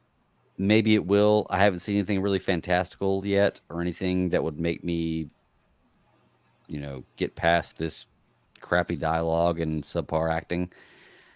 But we'll see what happens. I mean, I'm gonna watch the show. I don't want to watch the show because I hate watching a show. I hate watching a show. It sounds crazy to say, but I hate watching a show, which is kind of what I did with She-Hulk. But I'm gonna give them a shot, and you never know, they may come back around. But we'll see what happens with Willow. I'm not sure. I did not like future the of series Metallica goes. cover. I thought it was a good love- spin. Well, that's the another beginning thing too, said- because you guys didn't watch Bridgerton. Bridgerton had like a really fun soundtrack where it took a lot of current songs and like put it to like orchestral, that kind of thing. Mm-hmm. So I really dug the Metallica thing because it. Well, it's like Westworld too did the same type of thing. Yeah. Yeah. So I know, I mean, The new I Matrix did it with Rage Against the Machine, and I couldn't stand it. Yeah. I love a good cover. However, this one right here is one of my specific favorite songs of all time. mhm. So it's got to be a phenomenal cover for me to hear it. And they didn't do a bad job, but it was like, But it was very subtle. once again, there's a serious overcorrection or oversteering, going on in a lot of cinema and television nowadays. And that was one of the things at the very end. It's like a nice little last little kick in the nuts. Like we're gonna take this wasn't amazing, necessary. almost perfect song, exactly, and we're gonna be like, here, check it out like this. So okay, cool. But I'll tell you why I liked it, and that's because Metallica has finally given like more free use rights to their music, and it has been forever. And Lord knows that they came out of the gate with not out of the gate, but their biggest thing recently was Stranger Things. And how many kids learned when- about Metallica from that? Yes, Yes. It hit And number one they- on the record chart. Is that right? Crazy, yeah. But for so long, especially after the whole, Napster debacle of the early 2000s, I mean, they refused to like release their rights to let people use their music, and it hasn't been in many places at all. And like now you get it here in the weirdest of places. You get it here. It did not feel appropriate to the actual show. Trying to be edgy. Agreed. Yeah. I think that was the biggest thing, is it felt out of place. Like there were a lot of other songs that could have played at that point in time that would have felt a little more in place. Nothing about Enter Sandman. like nothing about the show screams Enter Sandman to me. It's like, well, it's a cool song. I love that song, but nah, doesn't work. All right. That's all I got to say about it's no Paint It Black in Wednesday like that. No, That was that's done perfect. really well. Okay. Look, I don't want to talk trash about the show. It's not my favorite. I'm going to continue to watch it. We're going to see what happens with the end of the series. Maybe it'll turn around. It's not right there for me yet. If I get up early enough, I'll probably binge the 2 and 3 in the morning. Okay. I'll have it, with my coffee and, my dog draped across my lap, so that way I can just be like, okay, let's get it over with. Let's see what drink happens. 2 cups of coffee. Just 2? Oh. Yeah, just to be safe. Yeah, so if I start off. Okay, I got big cup. But that's all I got on Willow. Yeah. Is there anything else we need for 5 more episodes? That's it. Is there a break? No. Okay. I'm cool with that. There's no break. As long as I don't have to wait to watch more of it, then I'm cool. So, all right. Well, we're going to wrap up Willow, and let's go ahead. And I guess all we got left is Game of Thrones, right? And my dog is going nuts. I said Game of Thrones, and he says he wants to talk. So, by the way, the possessed guard, isn't he in Game of Thrones? I feel like I've seen that actor. I don't know. He may be. There's a lot of actors in Game of Thrones. Yeah. Actually, hold on. I got a link. Ross has a what link is his for name? Game of Thrones actors. Ralph. And Ralph is in. He's in The Northman, Green Knight, Edge of the World. He's in The Watch. Oh, wow. These are all recent. We need to go deep dive a whole lot further back. Game of Thrones, he was Cleftjaw. Dagmar Cleftjaw. He's in 5 episodes. And yeah. Season 2, episode 5 through 10. Seems like so long ago. I'll have to go back and check that out. I'm sure I want to watch this series again. So, all right. Well, Sarah, did you want to hang out for Game of Thrones, or do you not want anything to be spoiled for you? I'd recommend not being spoiled. Fellas, not that I want to kick you off or anything, but I'd recommend not being spoiled, because that's the beauty of the show, is being surprised by things. Yeah, so. Well, I think I'm probably going to jump off so you guys can have your little love fest, because I know. Plus, I got some youngins. I need to. I got one to pull off an Xbox and the other pull off a tablet, so make sure they're clean and they can go to bed. So you just rip that internet right out the wall, dude. You just Mama's back. I had to talk to the boy this afternoon, and he lost his shit. I'm like, what is wrong with you? You're just saying too. Okay, you calm the hell down. Just calm down. I'm like, did you have a bad day at school? I mean, what's going on here? But I don't know. Age. He's just a little too much. A little too much. You never know. But no, well, you fellas have a good one. And if anybody wants to chat with me or whatnot, you can catch me on the Twitter at MyLadyKitten. I actually, Greg and Ross, that photo I showed you guys where I was like, is this a Game of Thrones character? I actually tweeted that, so I'm curious to see. It definitely is. It definitely is, but it's later season Game of Thrones, but it definitely. Well, I mean, is. it was like the whole look, it's just like, okay, well, I don't know what house, but still, it was just Sarah, where that's did you like, make that picture? I just saw it on Twitter and I messaged you. I'm like, where did you make that? Because I found this other AI generated picture thing, but Mhm. it's like trash and they don't even give you like the best type of image. Well, this is it's called Lanza, or no, excuse me, Lenza, and I have some friends of mine that put it up there, and I was like, you know what? I was like, I took a break this afternoon. I said, let me just play with this a little bit, and it's one of those apps where you have to take, I think, at least like 10 selfies, so it takes like all the different different views and that kind of thing. Yeah. Yeah, Tony. Yeah, hey Tony, how are you doing? Yeah, it's one that you pay for it too. Yeah, you can do some if you want to do the avatar, like the ones I did. They're the ones that you would have to pay for. Otherwise, it does like its own other little thing too. But it's fun. I mean, I think it's like maybe like Tony said, like $8, something like that. But I mean, they give you right many pictures, so I They mean, look it's cool. not like. And that's what's so funny. I'll have to share another one with you guys at some point because look, a few of them make me look more Asian. I'm like, I mean, it was weird. I was like, I know it's crazy because some of them were like anime. It's like it just kind of like it just That's my awesome. features. It was kind of weird. So I'm like scrolling through. I'm like, damn, I don't look like myself. Am I looking at the right thing? But I've seen, like I said, some friends of mine that have done it, and I mean, they look absolutely amazing. So I was like, I guess I had to cave and in Japan there's a place that I don't remember the city I was in, but there's a place that you walked by and there was a whole billboard, so if people walked by it, it would do like the side of their faces unless you stopped and actually looked at it, and it would do the same thing. That's like when filters were first starting to like really become highly accessible on cell phones. But it was so funny seeing the whole entire wall and people and like all their faces just completely. Well, you get to be my age, you take all the filters you can. You feel like I need other help I can get. But your picture looked fantastic. It was fun. I mean, it's fantastic. It was awesome. I mean, it's just like a random, type thing. But like I said, I've seen others that are just fantastic. So I thought yours was fantastic, and you don't need an app to be a superhero to me. Like you're a superhero. I got my Wonder Woman picture, dude. Yeah. I'm good with that. I hear you.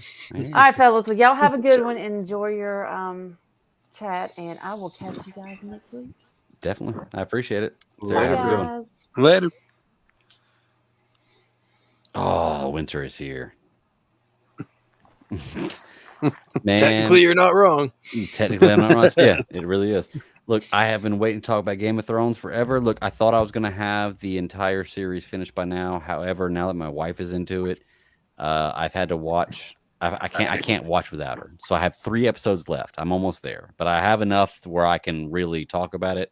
Next week, I'll talk about the exact finale, but I'm pretty sure I know where it's going. Should you split it up? Should we talk about like seasons 1 through 4? We can. And then, I mean, like 5 if through Kevin, I don't know if you guys want to come back week, or not. Yeah. I mean, but we definitely can. I mean, there's so much to talk about. There is so much, and you're right, Ross. We should have gone through it like season by season. Like we really should have. But no, this show has dominated my television for a couple of weeks, and it's so funny too because like I have 2 friends that have been telling us for years we should be watching this, and we're just like, we'll watch what we can. Same thing with Walking Dead. They were like, you need to watch Walking Dead, and I'm like, well, we'll watch what we can. And as soon as we watched it, we loved it.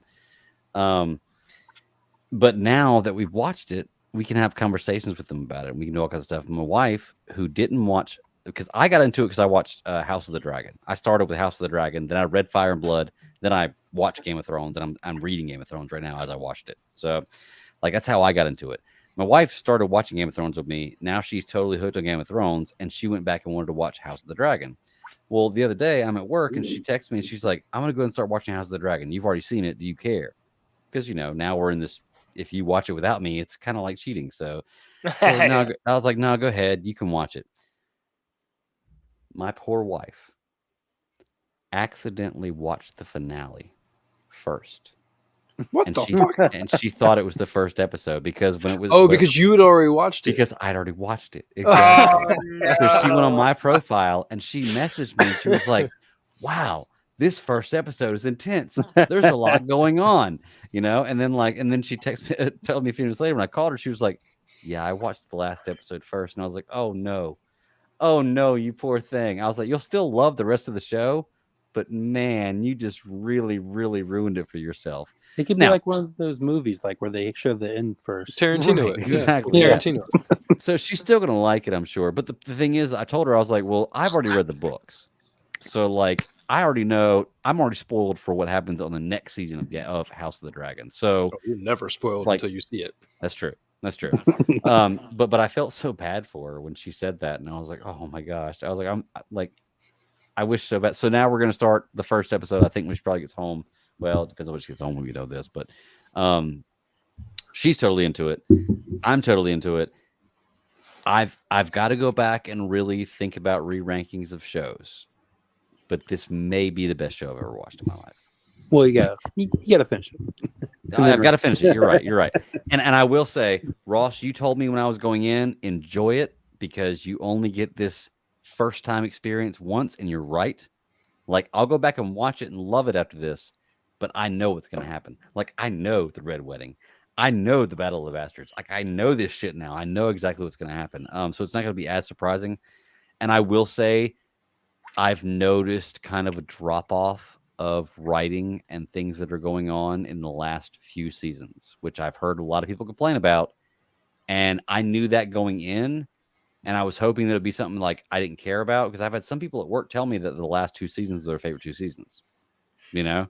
So I was like, well, maybe they're pretty good, but I definitely have noticed some cramming and a little bit of like polishing off. And we hope viewers don't notice this with writing. So let's get into it. Let's talk about Game of Thrones, man. We can start wherever y'all want to, whoever y'all want to. I say we just go characters and moments. There should be no order, no rhythm, rhyme.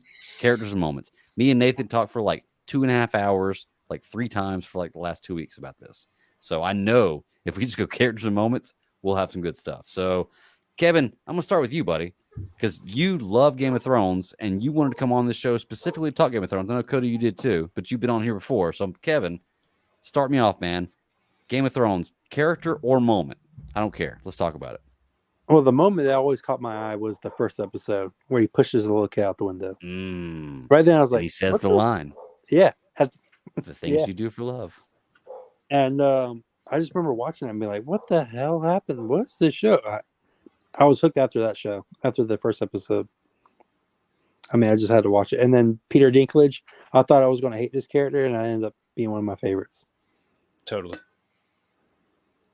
There are a ton of characters in here that I want to hate so badly, and that's what this show does so well, is it makes you absolutely hate a character and then bring you to a point where you want to see this character redeemed. Like, even though you absolutely hate them, there's a number of characters in here. Jamie Lannister is one. Theon is one. Like there's so many characters that you hate and want to see redeemed. And then maybe when it's time to be redeemed, opposite too. You kind of hate him again. Yeah, you're right. Yeah. So Tyrion Lannister is one that I thought at the beginning, I knew Peter Dinklage was an amazing actor. I know everybody loved him in the show. And it was like, I don't know how I'm going to like this character. Maybe the best character in the show, to be truly honest with you. Like he's up there, probably top 3 for me. As a matter of fact, while we're talking, Cody, I'm going to start you off asking, who were your top 3 characters overall in the show? Not the books, just the show. In the show, I mean, first and foremost is Daenerys Targaryen.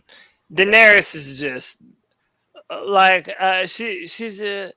It's hard to even put into words what kind of a hero she is, man. Like having that, like whenever you have a female lead and she's like, an action hero in her own right, a lot of times it seems so ham-fisted that you're like, okay, dude, what are we doing?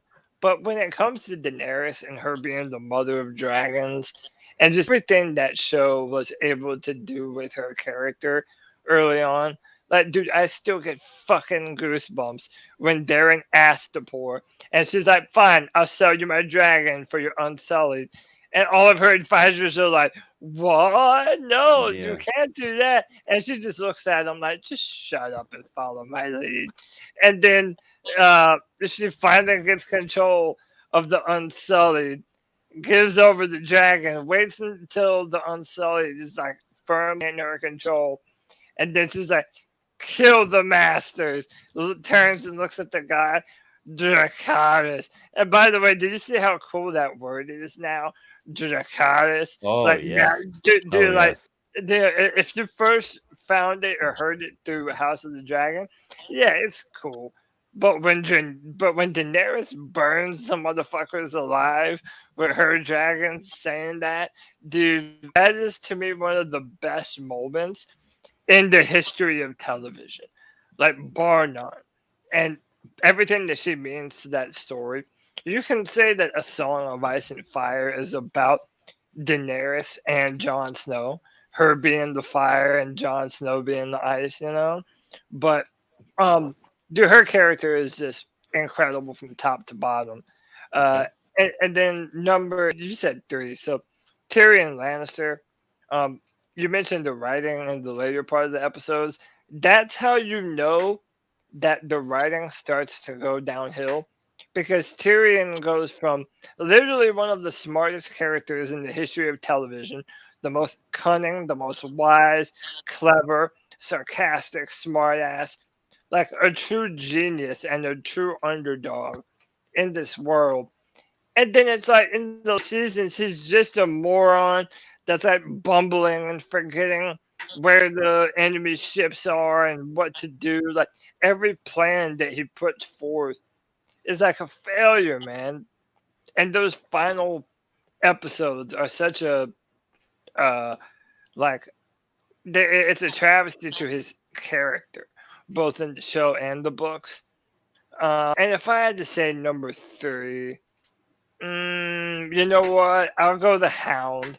Oh, Just because good the call. Hound is the Hound is such an asshole at the start of it, and you think that he's just this you know, this this bodyguard that's had his face all burnt to shit and is, like an angry, aggressive dude.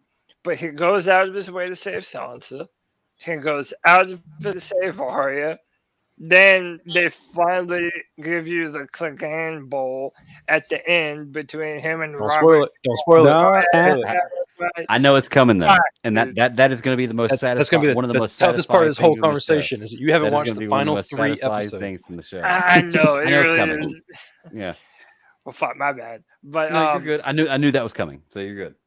There are certain things yeah, this show is old. There are certain things I've been spoiled on, so like I'm not worried about that. That one I know. I still want to see it. Ross, what do you and think, man? yeah. Oh, sorry. Go ahead. Well, no, I was actually going to ask your wife, having watched the last episode of House of the Dragon, did that like ruin the show for her? I don't think so, because I think she can still go in and enjoy it, because Yeah. like she's just getting into this universe and learning how big this world is. So like we watched the finale of season 7 the other day, and then we were starting to watch 8, and like I showed her a timeline of the Targaryen family tree, and I Yep. showed her, I was like Fire and Blood covers from here to here, House of the Dragon covers this part, then there's this big gap, then Game of Thrones starts right here.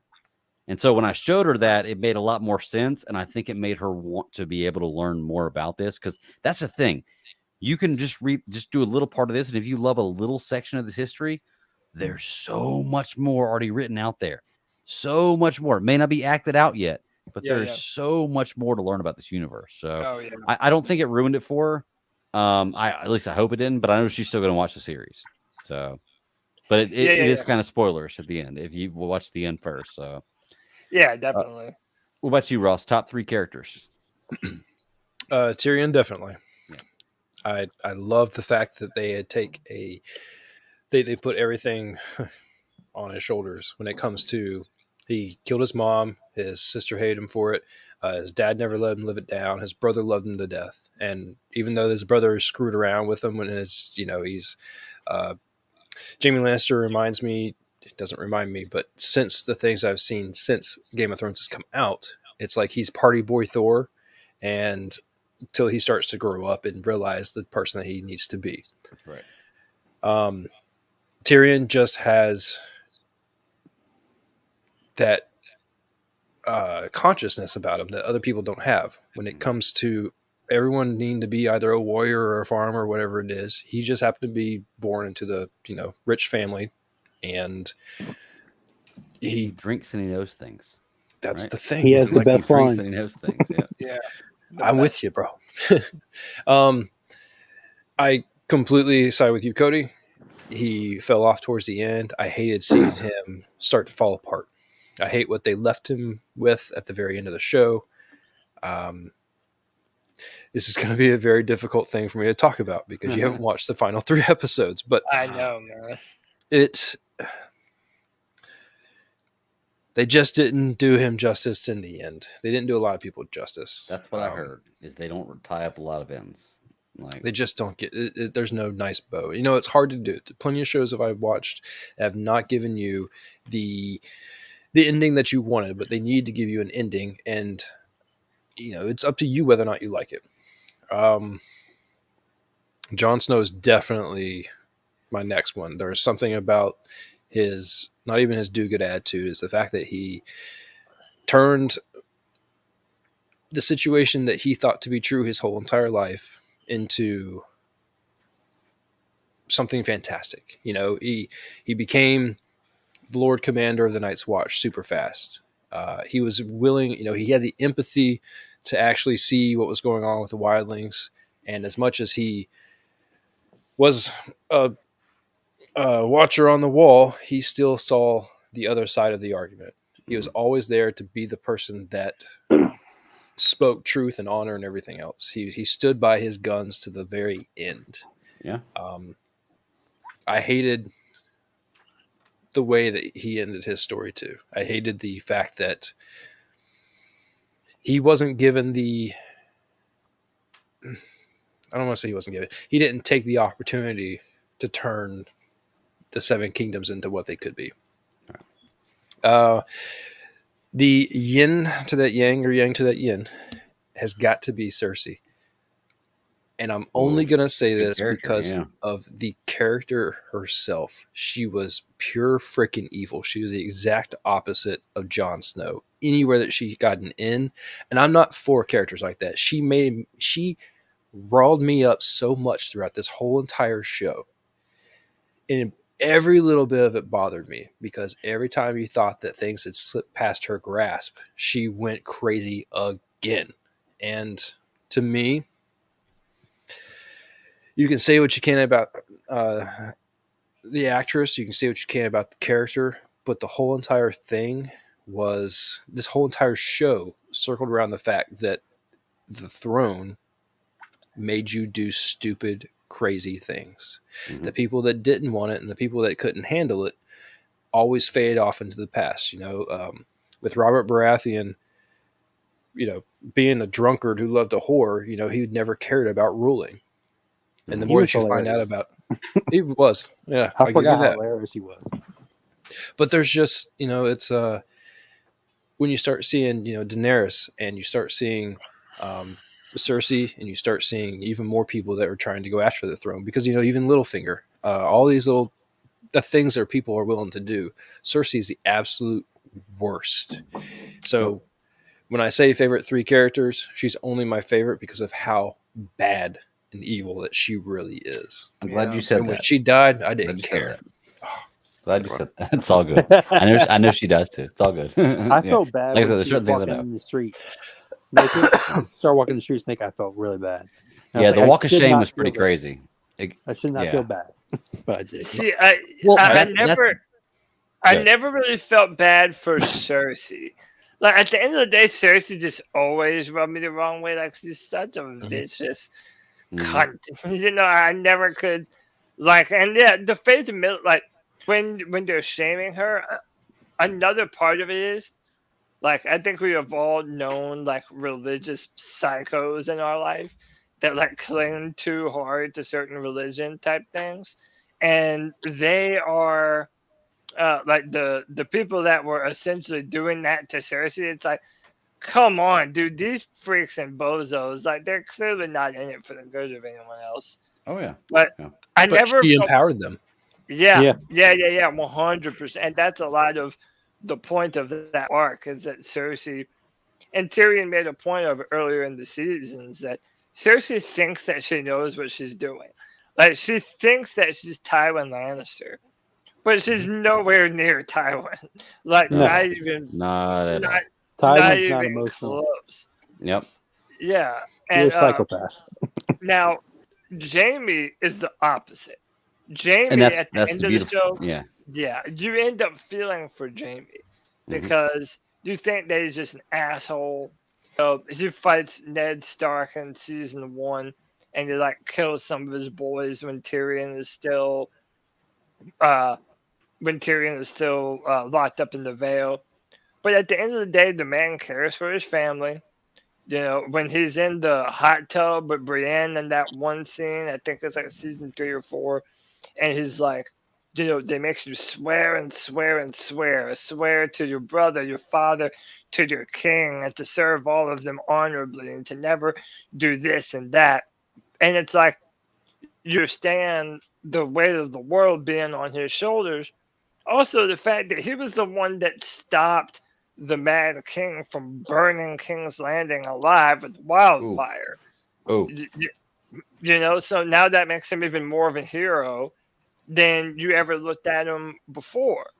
And this also varied, it changed from the books to the show.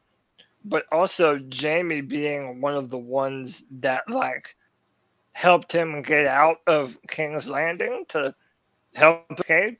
You know, it does show that there really was like a family bond between there, between Jamie and Tyrion at least. Yeah. And no, you're absolutely right, man. yeah. And I know I'm long-winded. Tywin Lannister, one of the best assholes in all of TV. And he'd make a great Sith character. And I'm so 100%. happy that he died on the toilet. Yeah, I know. Yeah. Dude, Good so call. awesome. What about you, Kev? What are your top 3? I mean, obviously Peter Dinklage's character. I mean, he's my number 1. He has all the lines. He made me laugh all the time. I mean, yeah, he's number 1, no question. 2, you know, I didn't like the way the last season treated her. They kind of treated her like a superhero. I'm gonna say Arya Stark. Mm-hmm. Like throughout that entire run, the way they built her up to be a badass was just amazing. I thought. I didn't really like the way they ended it with her though. The third one is a guy who I actually probably hated the most, but because I hated the most, probably one of the most beloved characters, and that's Joffrey. I couldn't wait for that fucker to die. He was extreme. I think that was one of the satisfying deaths in the show for sure. Especially the way that he died. Oh yeah, I just remember that whole run. It was like everyone was like, "When is this fucker gonna die? Well, right, he's gonna get his due." And Greg, but that's also something that you kind of miss watching the show retroactively, is that when that was on, Joffrey was like the most hated character in the world. Like everybody just hated which they did a good job. He's Joffrey. supposed to be hated, so that means that Yeah. actor did a great job in that role. Yeah. And not only that, man. we didn't know who killed him. Like, not that no one knew, but We didn't it was know not exactly, implied who killed him in the show for quite a while. Yeah. You know, I mean, you came to piece it together if you didn't read the books. You came to piece all of that stuff together, even before they laid it out on the table. But it was just the fact that you're like, everyone wanted to kill him. Who was lucky enough to get that opportunity? Right. And did you give a third? Oh yeah, he was my That third. was the three. It was third, Yeah, okay. Peter Dinklage, Arya, and then Joffrey. Okay, so mine, I was upset because I wanted to hit one that nobody else hit, but Kev, you hit it right then. I figured it Arya was. is my number 1, like because I relate the most to that character. It's somebody who's undersized and underappreciated, and people feel like they can't do what they want to do. And honestly, look, I'm 5'7", man. Like my whole life, it's been that kind of thing. Like I've got to, sorry, but short people have it tougher in certain things. And Heather, you're in the chat room, you can agree with me. Like we just have it. People don't look at you the same way when you're small, and respectfully so. You can't do as much as a tall person in certain situations. I get that, no problem. I love her character. I love the story arc she has in this, and I love so far where they brought her to. Except, I do not like the fact that she was the one who took out the Night Yep. King. Like it was a cool scene. It really was, and we're gonna get into the scene a little bit because the scenes I want to talk about. This is one specific one, but I just don't like she was the one who did that. Even though, once again, with the writing in the last couple seasons, I saw it coming from 100 yards away. Like I was like, she's gonna be the one who does that. The weapon, the red lady, everything else. Like she's gonna be the one who does that. So I knew it was happening, but she's my number one. Number two, actually, for me is Hound. Like I love the Hound. Like I love this guy. I would love to meet him in real life. I love his character. This is another guy that I can relate to. If I was in this situation, in this life, he's what I would be. I just want to kind of live for myself. Fuck everybody else. Even though he's not really feeling that way, he's got the thing for Arya and Sansa. I like his character, and if I was that big, that's exactly what I'd be. Fuck you, make me do it. I love his line at the end of the battle where he says, "Fuck the king, fuck the fuck the city." Yeah, fuck everyone, and just walks away. 100%, man. I love this character and his arc from, because I remember when I first started watching it, like I was talking to Nathan about it, like the first season, he was like, "Yeah, the Hound's one of my favorites," and I was like, "Wow, really? Like I don't like this guy." And the fact that it brought me from a guy that I didn't really like to a guy that by the end, man, like I love this guy. I hope he lives. And I knew when him and Brienne fought that he wasn't dead because it didn't show the death. I was like, Ashley was like, "Well, I can't believe they killed the Hound." And I was like, "No, they didn't kill him." I was like, he's still got to come back and kill the Mountain. I was like, they didn't kill him, and you didn't see him die. He's not dead. Don't worry about it. Third for me is low-hanging fruit with Tyrion. The guy is fantastic. I absolutely love this character in the show. Peter Dinklage is amazing, and he really, really is part of the reason why you continue to want to watch this show as much as you do.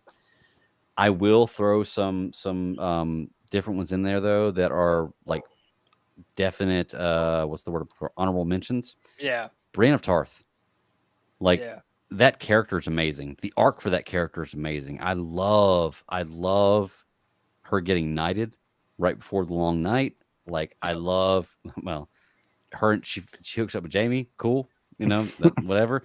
Just that character and all. Like I love her character altogether. I love the actress who played her. I think it was a phenomenal job. Perfect casting. I love that. Hold on. Do you have a better appreciation for Gwendolyn Christie now? As an actress? I didn't have a right, but you hadn't seen her in this. Yeah, I'd never seen her before. Yeah, like the amount of prestige that she brings to that one character, the size that she is, the person that she is, the honor that she brings, all that kind of stuff. It's so much more. And so, that's why when she got cast for Phasma, she was fantastic. She plays the headmaster. She played Phasma Wednesday. Yeah. I didn't know that. Okay, cool. That's what I'm saying. Like you start to follow her more, and it means more to you because she was in something like Game of Thrones when it was, brand new. So, and Heather here in the chat, Raven Miss, she does mention Tormund, and I've got to because my wife absolutely loves his character, and he's my honorable mention too. I love Tormund, man. He's a great character. He's the comic relief. He's funny. He's a ginger. My wife loves him. But I do have the red beard too. I'm half ginger, so maybe that's kind of her being partial with the big red beard. I'm not sure. Where's the big put on some furs? She can pretend I'm Tormund. I don't care. Doesn't bother me. Like that's cool as long as it works. So, but she does love him. And then I wanted to bring up too. I loved Robb Stark. I was devastated when he died. That was one of the craziest moments in TV for me. Like I could not believe when the red wedding happened because I did not see that coming at all. And I'm sorry, but I love Tyrion, man. Like if you want to be a guy in a universe, that's the guy you want to be. You mean Tywin?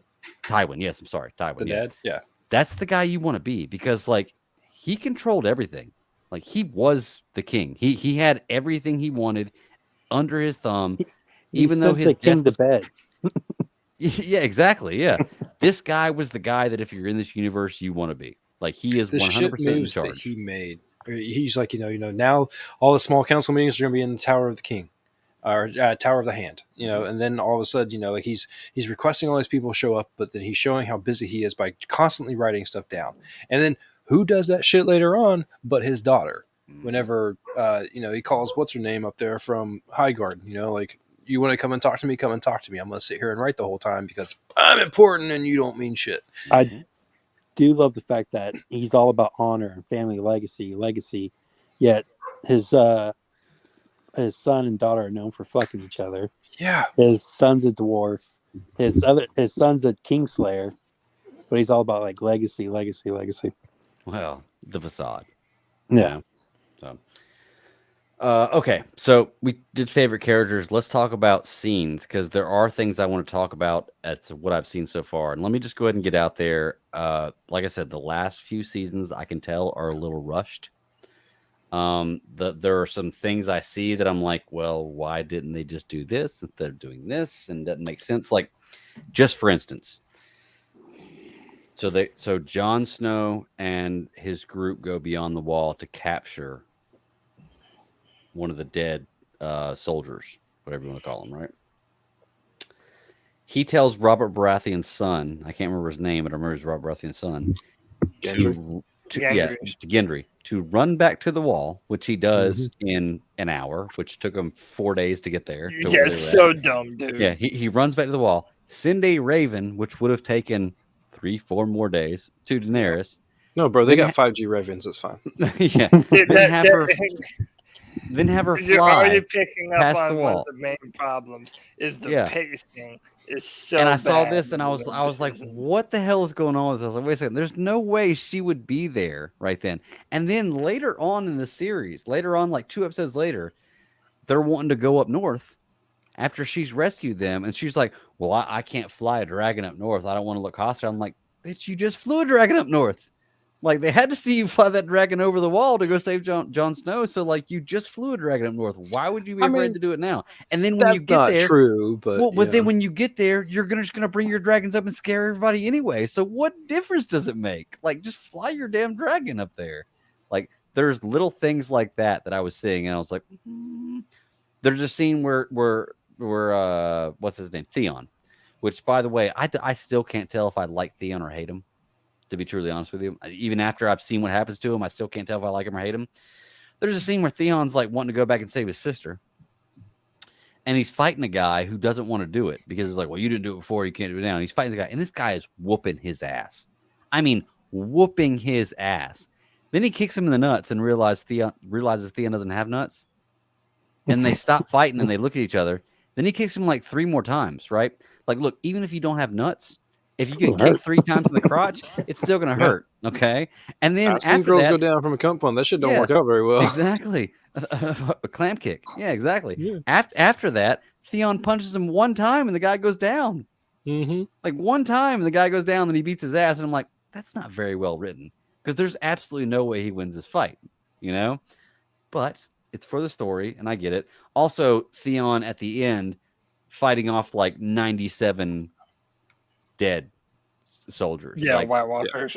Yeah, I was like, wait a second. I was like, there's no way he fights off all these. Like, that's just not happening.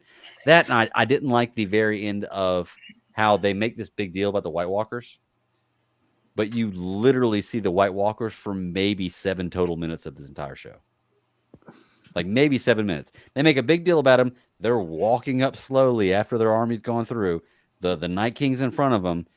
They march to this point, and he walks up to Bran, and then the whole Arya scene happens, and that's all you see is the White Walkers. Like, they didn't do anything else the whole time. And I'm like, are you effing kidding me? Didn't they like, say they wanted to get rid of all the magical stuff or something like that? They wanted to calm down on that? Yeah, so the showrunners, and like the fans tore them to shit for this. But the showrunners were like, well, in the later seasons, we didn't want to go too heavy on the magic and the mystical type shit because we wanted everyone. Like, they literally had a quote that said, we wanted football players to be able to watch the show, enjoy it.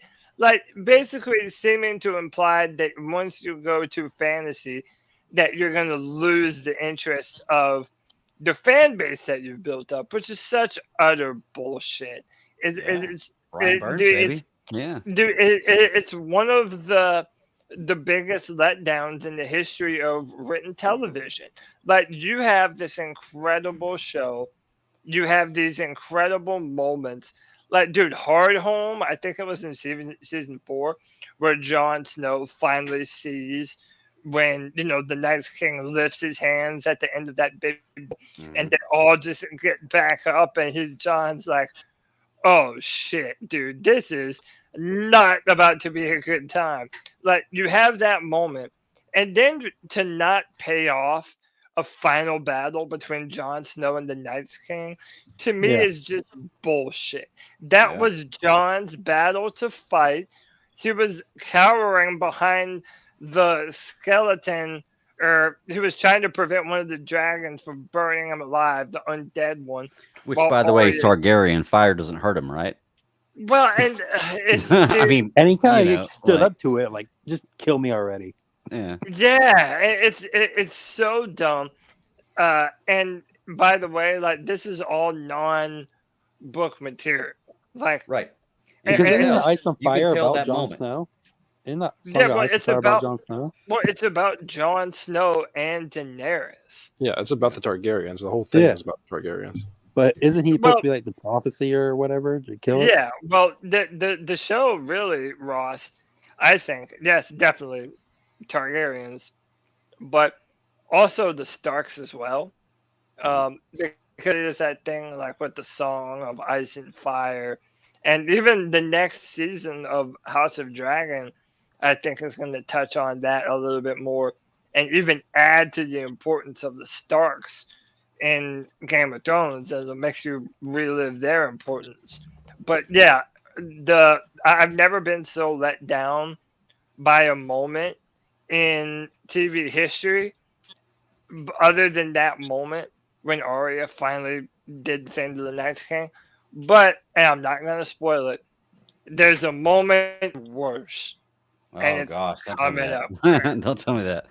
Greg, I had no it's problem with even Arya worse. and the Night King. Like I thought that it was. I thought that yes, it's not written in the books, but I thought that her whole entire plot was to simply show that she wanted something different out of life, and she kept going for it and going for it and going for it. I know that the payoff wasn't what a lot of people wanted, being that Arya had nothing to do with any of the White Walkers and any of the Army of the Dead or any of that. But at the same time, they did build a story up. They brought back the dagger, the whole situation, the fact that Bran gave it to her instead of someone else. It meant that there's a little bit of the future seeing being played out there, and the fact that she had such a role in the Long Night. She kept going, and when Sandor was going to stop fighting, and then what's the guy's name from the Banner with No Flags or Banner with No Banner, whatever that group is called. Brotherhood Without Banners. Brotherhood Without Barry Banners. Dondarrion. Yeah. Barry Dondarrion, yeah. And so he's like, that's not stopping her. She's out there, fighting. She had the badass spear. She was going to town. She was getting her ass kicked. She had the weird scene in the hall with the books, the library, and she's just sitting there, trying to creep around. They come back in the story with her, and then out of nowhere, she comes out at the very end, and she makes a massive jump, and he turns around and catches her, the Night King. And where was she? Like, where was she that the Night's King or none of the other ones saw her? Yeah, that part's like, hard. Like, I get that, but yeah, we're talking about walking ice zombies here, so I know, but it's like one of the reasons why I feel like Game of Thrones was such a pop culture phenomenon was it made you believe, one, in this medieval world, foremost. And even though it's a fantasy world, it very much reads like classical history. It feels like that, right? But then when they finally introduced the magical elements of the show, like, to me, one of the greatest moments in books and television is, at the end of season 1, when you think that Daenerys is going to die and she walks into the funeral pyre with Drogo, and then she comes out with 3 dragons. It's like, dude, that's one of the best moments ever, man. And the fact that they had such a good record of handling the fantasy magical parts of the show, and then it was just so rushed and so ham-fisted at the end. It's like they completely fumbled the ball with that. You know why they did that? It was so rushed, right? because they were working on a deal with Disney to do Star Wars. Yeah, and they're not even doing those anymore, No. are they? Nope. Yes, dude, the showrunners literally were trying to rush to go do not only Star Wars, but originally they had a deal with HBO to do a show on if the South won the Civil War. Yeah. And Well- they were gonna do, and dude, they caught so much shit. And it's like you gave up the meal ticket of a lifetime. They For were also nothing. told that they needed to wrap it up by 8 seasons. I heard But- that But they HBO could've- offered like H- 14 episodes for the last season, but they still wanted Oh. to do 7. Yeah. Mm. But they were told that they had to get it done in a certain amount of time. But yes, you are right, because the seasons were supposed to be longer. That was a total choice on their storytelling. Well, there's 2 things wrong with the pacing for me so far of this last season. Okay, one is the fact that the battle, the long night, like the battle against the Night King and the Dead, should have come after they handled the situation with Cersei. Yes. Like yes. it should have. The whole show they're building up for this being the big thing, the Great War, and they literally ended it in 1 episode. Like started and ended in 1 episode, and it's the Great War. It's like, well, I kind of Wait till wanted you this to be the watch it finale. and finish it, because then you Oh. realize that you get both of them in the same season, and then you're even more pissed. Yeah, Yeah. I'm sure I'm gonna be. Yeah, like, but I just feel like the pacing on that was kind of wrong. And then, damn it, I had one other point I wanted to make about the pacing of it, like, but I can't remember what it is now. It was just slow. Because I've had dragon milk and I'm slow. Yes, it was slow. Yeah, I'm slow and the show. So Yeah. no, but I mean, like, I just feel like, oh, I remember the point. When I'm watching that scene of the Long Night, okay, it's a great battle, and there are a few great battles in this, and people talk about Battle of the Bastards, and we're gonna talk about that in a minute. There's a few great scenes in this episode, but like I had to tell Ashley afterwards, like I have to in my mind imagine this is not happening in linear time. Like Yeah. there's absolutely no way. Like it has to be, this is what's happening at this moment, and at the same time in this moment, this is what's happening right here, and at the same time this moment, this is what's happening right here. Because if you look at it linear, there's no way any of them survive. No way in hell any of them survive. They all die, no question. All of it And takes honestly- a lot longer than what you see on TV. Yeah, I was watching the episode and I was like, oh my gosh, I hope they don't kill everybody and then have the Red Woman come resurrect everybody, all the main characters. Like I wanted, like, because I knew everybody said the ending was bad, and I was like, please, please, please don't do that. And then by the end, there were like the 7 main characters in the show still left, and then the lady in red walks, or Melisandre or whatever her name, walks out there, and I was like, oh my gosh, she's gonna resurrect everybody. I was like, please don't do that. If she does that, I'm turning the show off. It's like, please don't. And then not only that, okay, I was pissed if she was gonna do that, but I was even more pissed about what happened. She just walked out there and died. Like she literally just walked out there and took her necklace off and died, and it was like no explanation, no Talk about nothing. the crit. You're just gonna go out there and die. Oh yeah, how dumb is that? I They- was right off the Right. beginning trying to figure out. John knows how this works. He's not the only one that's Yes. seen it either. No. They're going to put all these people in the crypt with dead people, Mhm. and he can resurrect dead people. Is no one No. else seeing this? Yeah. I started off the top of that episode like, wait, they're going to hide in the crypt? Oh, why? Like, of all of the places that they could find or leave to go somewhere else, they go to the crypt. Look, this Terrible, show was so phenomenal for me in the first few seasons because, like I told Yeah. Ashley, like when I'm watching it, I don't know what's going to happen next. I did not see Jamie Lannister getting his hand cut off. I did not see the Red Wedding. Like there are certain things that I did not see the Viper getting killed. Like I did not see this stuff happening, you know? And it was so great to be surprised by that. Even though I was so disappointed, the emotion you feel in that is like, oh my God, what just happened? The last few seasons, you can ask Ashley. I was watching and I was like, watch, this is going to happen. This person right here is going to do this. This is going to happen. I could call it. That's Yeah. bad writing. yeah. Like I'm sorry, the last few seasons are bad writing. It's good from what I've seen so far as it's not like terrible to watch, but I can tell you almost exactly what's going to happen, you know? Yeah. And it's like, I shouldn't be able to do that. That was the beauty of this show, was it caught me totally by surprise on a lot of things. Ross, I texted you when I saw the Red Wedding. I was like, oh my God, what did I just watch? I had no idea that was coming. I heard about the Red Wedding, you know, had no idea that was happening at that moment. And you get the South Park moment, which I think is one of I haven't the seen it best yet. payoffs. Yeah. That is the made you eat your parents, except Arya made Yeah. what's his name eat his kids. That was pretty cool. Yeah. That whole payback Frey. where she comes back and does Yeah. that. Yeah, it's just so Yeah. good for me, and Yeah. it's always been in my head as a South Park moment of the show, Yeah. and it's so fantastic. Scott Fetterman. Well, Yep. Cody, you had talked about a moment earlier where it caught you totally by surprise, and you loved the way it was done. There's one scene that I've seen recently that when I saw it, it caught me by surprise, and I absolutely fucking loved it. And that was whenever Sansa was putting Arya on trial, or you thought Mm-hmm. Sansa was putting Arya on trial, and then all of a sudden she calls for Baelish, which is a guy that I wanted to die for at least the He is last 3 another seasons. honorable mention of mine. Yeah. Oh, he's a great character. Great character, but I wanted him to die. And the fact that she was putting him on trial totally caught me by surprise. And I looked at Ashley when that happened, and I was like, fuck yeah.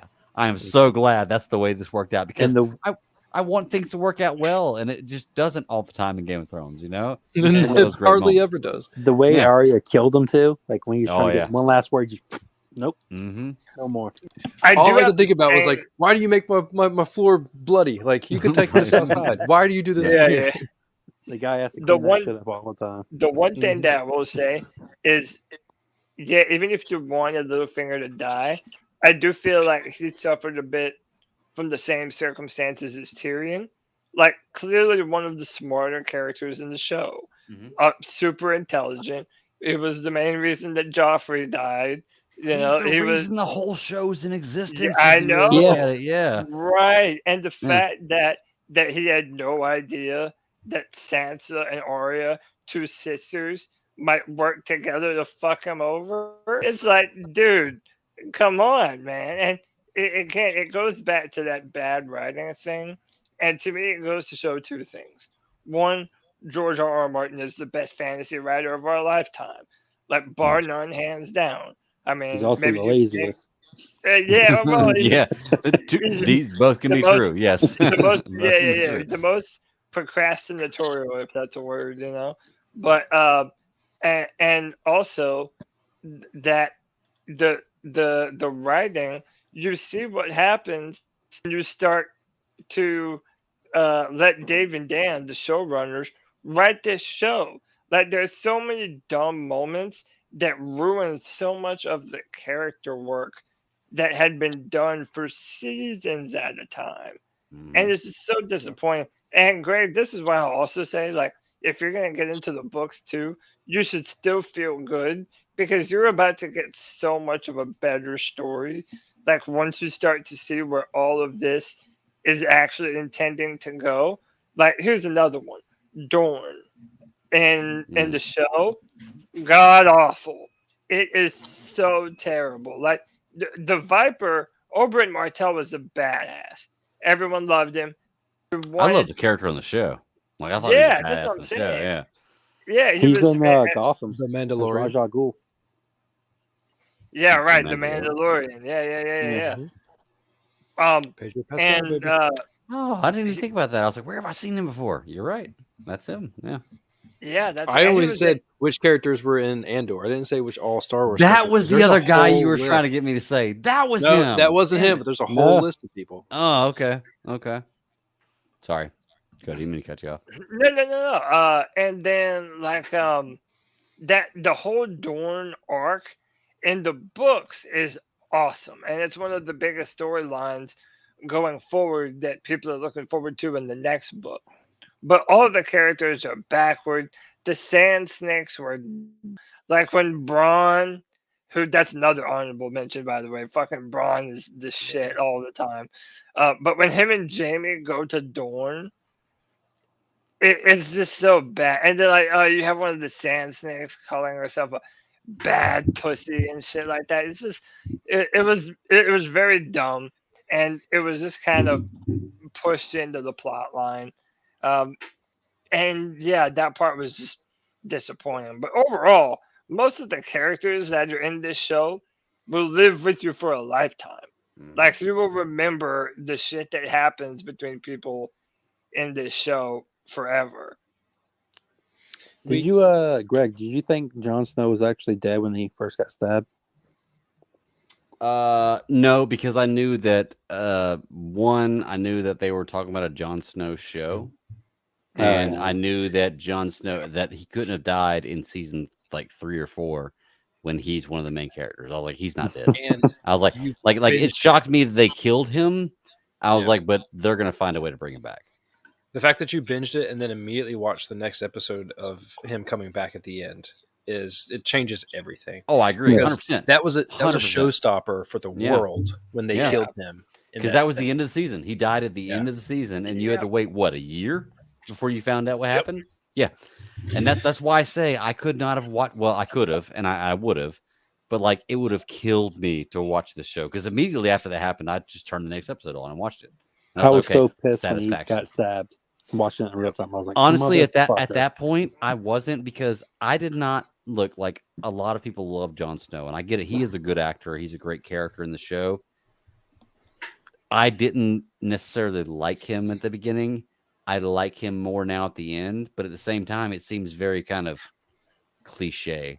It was just like how many good people are you going to kill off? Everyone as good as dead. Well, you guys were talking about the killing of Littlefinger, and I just want to talk about it, because we haven't talked a whole lot about Sansa, and we will, I know, but I think that what I hated about the end for Sansa, was that she ended up becoming Littlefinger and playing that role to actually kill him, to work with Arya and to get that whole little thing put together for them to really push him out, because she saw how dangerously maniacal that he was when it came to his plotting. And she definitely found a way to oust him, but I didn't like who Sansa became at the end of the show. Although and I don't want to say it was robbed innocence, but it was something. Yeah, although I will say her armor towards the end of the badass. show is badass. The fact that she talks about making everything that she's ever worn is definitely really cool. Badass. She has some badass looking outfits. And it's crazy because I work with a girl who looks identical to Sansa. Identical. I mean, this girl looks exactly like her. So it's like now that I've seen the show and I look at her, I'm like, is she plotting against me? I'm like, is she plotting against me? Like, what's going on? Do I need to watch my back? I don't know. But it's kind of crazy. Let's talk about Battle of the Bastards, because I know, Kev, you told me, I think a few weeks ago, you were like, have you met Ramsay yet? Yeah. And that was right before I met him. Fuck Ramsay. Like, for real. Like, that guy does such a great job of making you want to. Look, Heather says Battle of the Bastards, and that was what I was going to bring up. That guy does such a great job of making you absolutely hate him. And I don't wish death on anybody, especially by dogs, because you can hear my dog barking. But man, he deserved it. I watched the Dirt, and he's in it. The actor, he plays the guitarist in the Dirt, the Motley Crue movie. Oh yeah, that's a good movie. I just started laughing when I saw him. I was like, "Is that fucking Ramsay?" Yeah. Greg, who do you think is more easy to hate, Joffrey or Ramsay? Quite honestly, Ramsay, because I feel like Ramsay's more of a threat. Like Joffrey, I feel like I could have walked up and knocked his ass out anytime I wanted to. Ramsay seems like you would really have to fight that guy. Like he's on top of his shit, know? Ramsay's a perfect villain. That guy can play a great role as a villain. And honestly, I heard talking to, I think Nathan told me, the guy who plays Ramsay and the guy who plays Theon are actually really good friends in real life. Yeah. So like the dynamic between the two of them, especially through those scenes, is crazy to think about. Like Ross, imagine if me and you were actors and we got cast to play those two scenes, and I was, Yeah. I was, Theon and you were Ramsey. Like, it would be crazy, but we could do it because we're such good friends. Like it makes it that much better. So I would say Joffrey because Joffrey seems more spoiled than Ramsey was. Kind Right. of like Ramsey was a bastard and was beaten probably a lot as a kid. Where Joffrey's just like a spoiled brat kid. So I just hate him more. I think you can't ever put it past the underdog, and Ramsay's the underdog. If he grows up the bastard, if he grows up the person that is constantly trying to get the power, it's totally different than Joffrey, who realizes that he has the power and then starts playing with it. Even though he was more powerful because he was the king, Ramsay was the dangerous one. Oh, because definitely Ramsay dangerous didn't one. care. I thought you talking about like most hated. 100% agree. Yeah. Well, to me, yeah. Yeah. I mean, I don't know, man. I just feel like the Joffrey. There are certain deaths in this series that are satisfying. Like the Joffrey death was satisfying. The Ramsay death was satisfying. The Baelish death was satisfying. Like I see those deaths and I'm like, oh god. The Frey, his death was satisfying. Like there's just certain ones. It's like, oh my gosh, I'm waiting for this guy to die. There's not. Ned Stark dies. Like Ned Stark was a shocker. That was the biggest shocker. It wasn't the first shocker of the first season, but it was a major shocker. Look, he was a selling point for me. Yes, yeah. I'm like 10 years late to the show. Okay, and I've seen gifs of the guy who played Ned Stark, the same guy who played in Lord of the Rings. Yeah, I've seen gifs of him for years. So when he got killed at the end of the first season, I was like, whoa, what the hell's going on? I thought this guy was the guy that's going to be in the series for at least 3 or 4 seasons because I've seen tons of the winter is coming gifts from him, and I was like, he's got to be in this for that long. Then he got his head cut off, and I was like, well, okay, this show's for real. Like this show is for real. Like that's the reason I watched the show. I was like, oh, it's the guy from Lord of the Rings. Let me check it out. So 2 things, Greg. Do you know how you mentioned, at the end of season 5 when Jon Snow dies, and you're like, oh man, fans had to wait a year after that. Well, so imagine you're a book reader. The final book. Yeah. The final book, the one that has come out most recently, which was 2011 or 12. So it was literally around season 1 or 2 when it came out. That is the final book moment of A Dance with Dragons in the books. So people have been on that cliffhanger ever since, So a lot of readers were looking at the show because it was like, okay, now we're going to find out what happens with Jon Snow. Because there was a lot of rumors as to how and why he might come back and theories and stuff like that. So that was, something I felt worth mentioning. But also, go ahead. No, that's why I think episode 6 or season 6 actually worked out very well. But I'll talk about that. You can go ahead and make a point. Yeah, well, I was actually going to ask you guys, what did you think of Stannis Baratheon? That's a character that we haven't mentioned very much. And Stannis is my underrated character of the show, just because he comes across as this hard ass, and he has Melisandre with him at first, and you think that he's a zealot. But at the end, he ends up doing like some noble things and basically saves the Night's Watch from the wildlings. He also burns his daughter alive. Yeah, that was insane too. So Stannis is a funny character because, like, I know that, like, and Nathan, if you're listening to this later or now, I just wanted to thank you for not spoiling things for me, because I know that, like, I've been talking with Nathan about this as I go. Like, he's a huge Game of Thrones fan, and I remember him specifically saying that, like, yeah, dude, like, Stannis got the raw end of the deal. He's the true heir to the throne. And realistically, until you learn Jon Snow's heritage, Stannis is the true heir to the throne.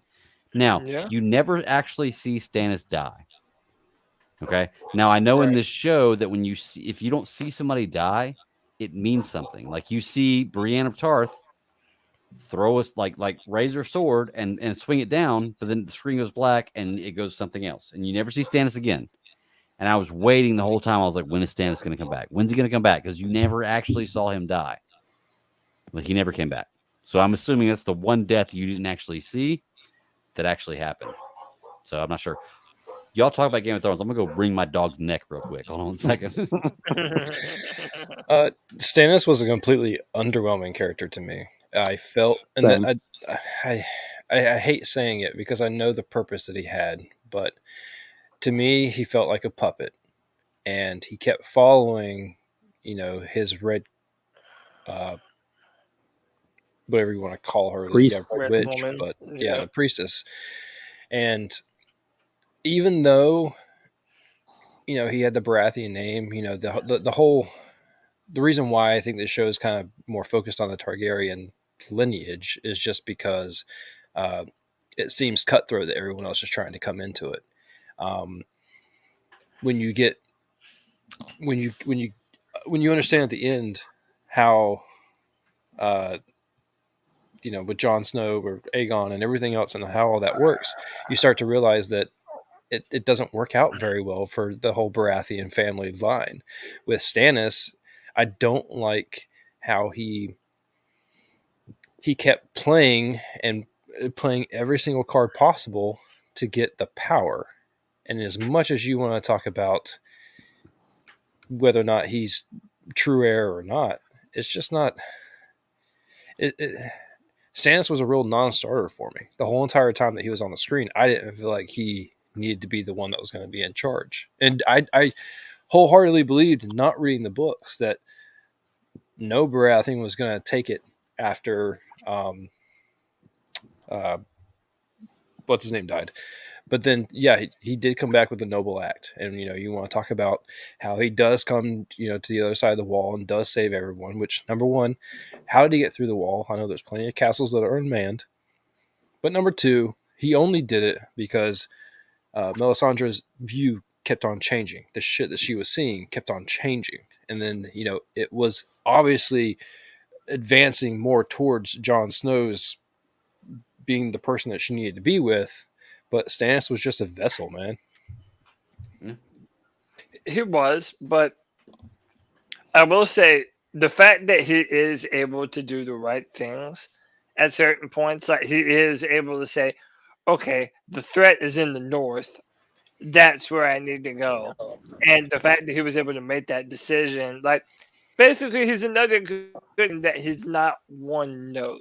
I understand how you might feel like he's a puppet in some instances, but it does things that he thinks are in the best interest of the realm and honor. And I mean, I'm definitely not calling him the best character, but he's definitely underrated in terms of, I feel like, how he ultimately ends up going out. Yeah. Well, my issue with this is where they fell short in this storyline is, especially with the lady Melisandre, the lady in red, whatever her name is, I can't remember. Yeah. They make a huge deal about this throughout the show, right? And if I'm not mistaken, Cody, the dagger, the Valyrian steel dagger that Arya has at the end of the show that originally was there to try to kill Bran, that's the one in Game of Thrones, correct? That has the scripture on it of the Song of Fire and Ice, correct? House of the Dragon, you mean? Yeah. House of the Dragon, yeah. That is the same dagger, right? It is. Okay, I'm just making sure. And it's never mentioned in this show, which I get it. This show came out before House of the Dragon. I get it. It's never mentioned, but I feel like that was probably written in there. And it's like, I don't know. I just feel like they lost a lot of lore, or were able to action they were able to bring in, or storyline they were bring in, by not saying anything about that, And it's like with Stannis, he's with the lady in red the whole time, and even the whole show ends up being about what she says is right. Like with Thoros, the guy who brings his old boy back a number of times, like the guy who was there. Everybody fulfills their destiny of what they're supposed to do based on the woman in red and the God of Light. But then after the battle's over, She just walks out and dies for no reason at all. She could have just stayed there like she was, Well, you know. And they never explain anything else about the Lord of Light or anything else. Like, that's it. The whole show's about this, but right there, that story ends. They never explain anything else. And it's like, well, why can't I know about that? And you know what? Heather's right here. She served her purpose. You're right. But they don't explain anything else about it. Like, you know what they've told you, and that's it. And maybe that's enough, but for me, I need to know a little more. Like, And also, she took off that necklace before, but didn't die. She just went old. right. That's why Right. she And she died went to now. sleep. Yeah. And, Well, and Heather says she served her purpose. That she had to stay till she served her purpose. Yes, but give me more explanation of that. Like, don't just be there's like, a very important thing here, okay? And it comes with Daenerys stepping into the fire and the dragons. And okay, we know that what are the children of the Children of the Forest. forest? Yeah. You know, we find out that whole story about how the Night King comes into existence, and you know, Night King is a weapon against humanity from the children of the forest. Cool, you know, how whatever life may have been like at that point in time, but all that we know about the Night King and all the whites is that, you know, magic could have lain dormant forever. And the moment that Daenerys, essentially the prophecy, the chosen one, whatever you want to call her, steps in that fire and brings dragons back, because it's almost like with dragons dying, magic is fading from the realm. Yes. Now there's a key moment that clicked with me, and that was when Daenerys was they went to, was it Karth? And the dudes that the warlocks that capture her with like the wine on their lips or whatever the case may be, you know, they're all drunks or whatever it is.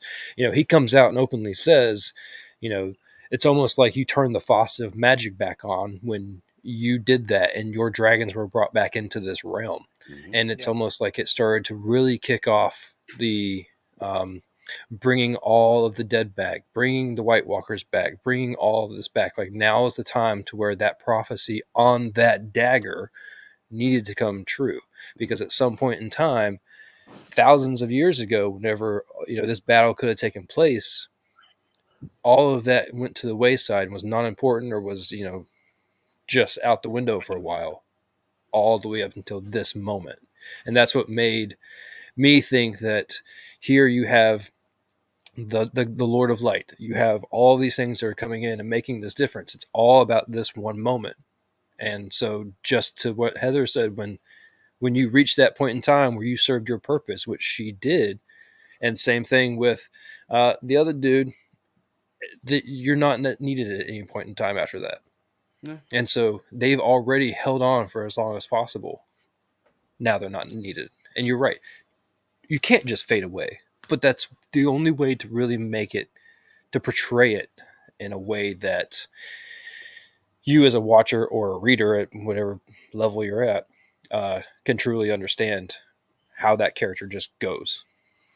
Well, I mean, it makes sense, like you said. Like, I know that when Daenerys brought the dragons back, that it kind of woke magic in this universe, you know. And for anybody who's been in this, because there's what, Cody, a 160-year gap between the Dance of the Dragons, or the Last Dragon, and the actual start of the show.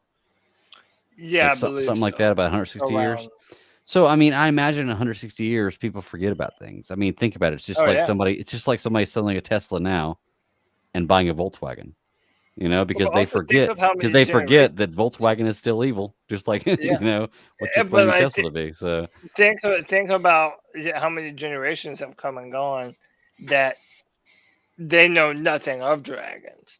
Right. Like, you know, fathers and grandfathers, and like when Jay Stubbs mentions it in the chat, like, the book has this whole notion of Azor Ahai, aka the prince that was promised. And they mention it in the show too, and they even go on to say, oh, in Valyrian, prince, that word has no gender. So it could be the prince or princess that was promised. Most people believe it's a combination of both Danny and John. But when you mentioned the knife, a lot of people, when House of the Dragon started airing, they were kind of like, well, why are they calling back to this dumb ending in Game of Thrones? You know what I mean? Everybody's trying to forget that. And here they are going Not with this this dagger, kind of like putting it right back in everyone's face. And what I would say to that, and I think that it's important to kind of realize here, imagine you're George R. R. Martin. You have created one of the best fantasy epics of all time. And then these two writers write their own ending that completely fucks it all up, right? Now, George is more involved with House of the Dragon than he has ever been with Game of Thrones. So, what I think here is seeing now is somewhat of a subtle attempt to retcon and to kind of get everybody excited about the prophecy from the book perspective, because prophecy is so important when it comes to twins and dragon dreams and dreaming of things that are going to happen, that are metaphorical. This happens to Daenerys in the show. She has a vision. Yeah, she has a dream where she's walking in the throne room and there's snow everywhere, and That's the only thing I haven't seen yet. Yes. Right, but that did happen. Like, but you also that goes back to House of the Dragon with Viserys being a dreamer who sees all these prophetic things. And if Aegon the Conqueror, the original Targaryen that conquered the Seven Kingdoms, if he intended this prophecy to, go on for generations and generations and generations, well, now the knife becomes important because you have a way to relay that message, even if it gets lost somewhere along the way, Right. for whatever reason, So I don't think that the House of the Dragon show is trying to call back to the Game of Thrones show. I think it's George and the writers trying to put an emphasis on what prophecy means to the Targaryens, because it was super important. And I know I'm long-winded, my final thing, but Rhaegar Targaryen, Jon Snow's father, and the brother to Daenerys that you never got to meet until you see him in flashbacks in later seasons, he was obsessed with prophecy, absolutely obsessed with it, to the point of, people are like, well, they made him elope with Lyanna Stark because he knew that the dragon had 3 heads and that meant something. And he had to, he knew that there was going to be another one. So that's how Jon Snow came to be. And so there's a lot that goes into it. But I really just don't want the show and how the show ends taint how the book is going to end. And I do think that even though it's still HBO, the House of the Dragon show, the House of the Dragon show is trying to point more towards what the prophecy is going to mean in the books, especially into the White Walkers, because that is going to be so completely different than what happened in the. Also, with the White Walkers, wasn't like the wall the thing that they couldn't cross? There was some kind of magic spell on it, I thought. So why even worry about it? But the wall came down, remember? Until they got that dragon. When they got that dragon, the wall came down. So why was the key? Yep. Why even get the dragon or anything over there? Because it worked until it didn't. You got to remember too, Daenerys didn't know the prophecy. Oh, I understand. Didn't but know anything about that. Jon Snow, why would any of them worry about the White Walkers if they couldn't even get past the wall? Well, because they didn't know they didn't know the actual nomenclature. Remember, Sam's the only one who knows that, based on what he learned at the Citadel. They don't know the actual prophecy. Well, also, at least that's why it was understood. Yeah. Well, great, and you've read Fire and Blood now too. You remember the old King Jaehaerys that lived forever? Well, his wife Alysanne, she flew her dragon to the wall, and the dragon gets to the wall and doesn't want to fly past it. It's like, nah, I ain't fucking with that. And even against her will, the dragon turns around and flies back to King's Landing. It's the only So time it they wouldn't listen to her. Yeah. yeah, so there's definitely magical principles to the wall that apparently even the dragons don't fuck with. And it goes Right. back to Bran the Builder. You know, Bran the Builder built the wall. It was said to have built Storm's End. You know, a bunch of other big time places in that world. So, Well, there's 3 theories I want to talk about. Actually, there's 2 theories that Nathan's told me, and there's one that I've come up with myself. And my one's probably dumb, but so I want to talk about Nathan's 2 theories that he told me about because this universe is still wide open. The books haven't been written. He's writing a House of the Dragon 2 to span that gap, that 160-year gap, which I hope that even if they have to do time jumps, that they do time jumps to fill in. I want House of the Dragon to be 7 seasons and fill in that 160-year gap. I want it to end right where Game of Thrones starts. Like for me personally. But Nathan told me some theories. One, Varys. He's a Targaryen. That's why he's always shaves his head. That's why he always shaves his body, because so he doesn't show silver hair and everything else. That's a believable theory. I can see that as I've watched this show. I could see Varys being a Targaryen. And of course, I haven't seen the last 3 episodes. But based on what I've seen, everything but the last 3 episodes, I could see him being that and hiding it. Okay.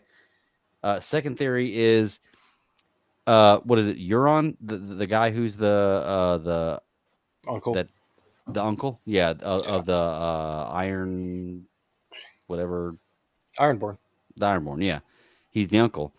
That he actually has a Kraken. Like Cody, you've read Fire and Blood. Do you remember? There's one chapter where they're talking about Balerion, where his daughter takes Balerion and they go away and they're gone for they're gone for a little while. They come back and Balerion's almost dead, like he's been hit by a number of things. And the theory is that he had a Kraken attack him, and then based on that Urion or whatever the guy's name is that has the Ironborn has a Kraken, and that in the books the dragon that dies from the scorpion spears that are actually shot at him, the scorpions or whatever, is actually killed by a Kraken, which would be a way cooler death for that dragon. Way cooler death. The well runs deep. You're on great. Okay, we're talking about Joffrey and Ramsay as villains.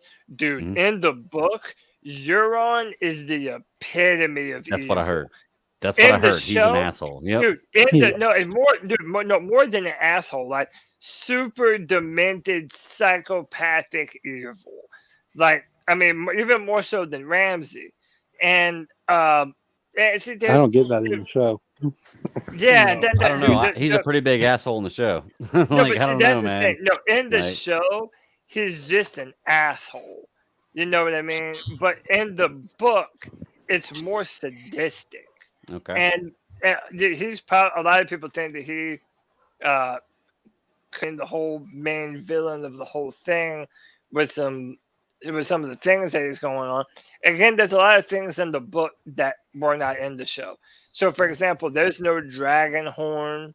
You know, like Euron goes to Meereen to try and win over Daenerys, but in the show, there's a whole different plan associated with that. There's a whole nother Greyjoy brother that's associated with that. That's what I heard. But he's still alive. Yeah. Yeah, Victorian Greyjoy, and but Euron, his plan is to take one of those dragons for himself, and he has a dragon horn. And the dragon horn is supposed to bind a dragon to your will once it hears the sound of the horn. And he has that horn, but nobody knows if it works or not. So Green Dragon. They did that in Power Rangers. Yeah, right. Really? But there's so much stuff that's in the books that it's hard to even know what they were shooting for in the show. But Valyria, which is where dragons are supposed to have come from, is very, very fucked up after what happened to the Doom of Valyria, because like you were talking about, not only does Balerion come back all marked up and beaten to hell, and by the way, he's a dragon, the biggest dragon to ever live. Mhm. So if something fucked him up, it was pretty rough. And then the girl or Aria was her name in the book. She had actual things crawling in her skin. I mean, like things that were trying to bust out of her. So that's where Euron goes in the books. And when you do see him again, you know how the knife has Valyrian glyphs on it? Well, he has armor. He has Valyrian armor that has glyphs written on it. Dude, it's so I'm not doing it justice even describing it to you right now. In the and I'm about to yeah, start reading. Yeah. dude, J Stubbs knows what I mean. Dude, Euron, this will be the last thing because I don't even. There's so much to say that I'm not really even explaining it right. But there's a lot of theories. The Night King has never been seen in the books, like literally not one time. This main central villain of the show, the Night King, has never appeared directly in the book. He's Mhm. talked about, but shown. So a lot of people even think that Euron Greyjoy, at the end of his own plot and plan, could end up becoming the Night King. Mm. Like that's how different his story is from the show to the book. It's Okay. night and day difference. Again, I do it no Okay. justice me just talking about it, but Yeah, I'm there's about to start reading the books. My original plan was to read a book, and then because each book is for like a season of the show, read a book, and then watch the show, and then read a book, and then watch the show. Then I got to like the book's like 36 hours to listen to. I got to like the third chapter, and then I was on the second episode, like the second season, and I was like, nah, it's not gonna happen. I'm gonna end up watching the show way before I read these books, which is fine. I'll still read the books because I've bought them, so I'll definitely still read them. No, that's the best way to do it because Oh now yeah, that you've experienced the whole show, now you can experience the books for what they are and not even have to worry about the show, which right. is And I always Heather like says it in doing the that chat. way. Oh, good. I was gonna say I always like doing it that way, like watching it and then reading it. Like a lot of Yep. people like to read it and then watch it. I like watching it and then reading it. Well, actually, Heather Raven Mist in the chat actually was the one who recommended that to me. She said you should watch the show, then read the books. 'Cause then when you read the Yeah. books, you'll picture it in your mind what you've already seen, as opposed to you reading the books and picturing something and then seeing something on screen and being disappointed because you didn't get what you expected. And she's right. Exactly. I've Now that I way since have these Star Wars, characters in dude. my mind, so I know what to expect. And I want to get to my third theory, and this is my theory. And somebody may have come up with this. You may have heard this. I don't know, but I haven't. And this is something I thought. Mhm. They always talk about the Mad King and his last words being, let them burn, let them all burn, let them all burn. If he was truly mad, if he was insane, how do we not know he was talking about the prophecy and the White Walkers and the dead? Because the only way to kill them is to burn them. Let them all Yeah. burn. Like my theory is, and I'm still 3 episodes left, and it's not true, and nobody's jumping on this, so I'm pretty sure it's probably not true.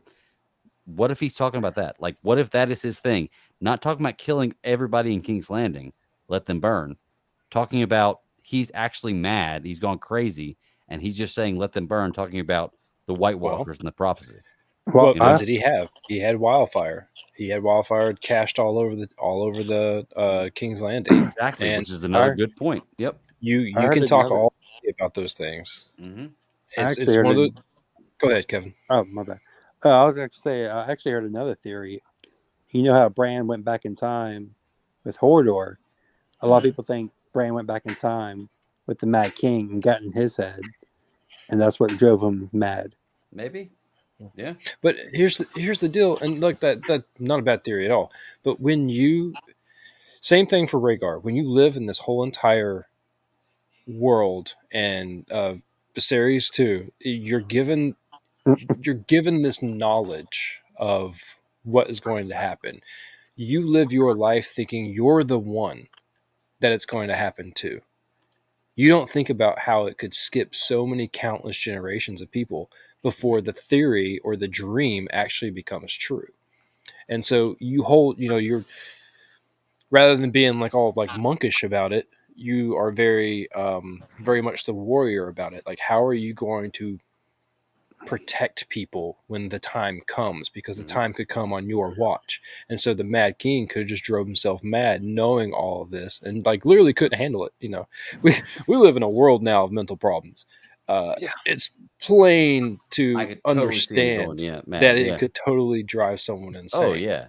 Oh yeah. And so with all the stuff that he did, you could take it so many different ways, and that is the advantage of reading these books before watching the shows, because you are left to your own devices. You bring in it is literally Luke Skywalker in the cave. You bring in what you bring in. Whatever you bring in with you is how you're going to interpret all of these things.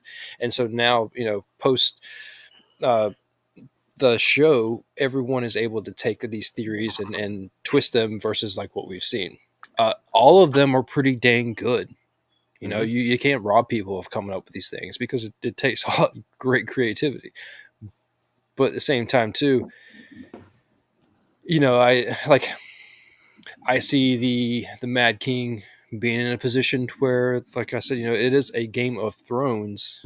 That's what it's called. And so it keeps driving all these people crazy. Look how much that shit drove Cersei crazy. Oh yeah. So, and it's funny because I mentioned that, and Heather in the chat actually agrees, like with you right there, Kev. She's same exact thing. Almost as soon as you said it, that because his brain was in his head trying to make the Night King, and it makes total sense. And actually, Nathan told me that Martin has said that some of the theories that people have put out there are 100% correct. He just hasn't written them yet. So maybe this is like that. That is my thing. I haven't heard that from anybody, but when I heard "Let Them Burn" and I kept going through the show, and it was like, well, fire is what is the easiest weapon to kill the dead.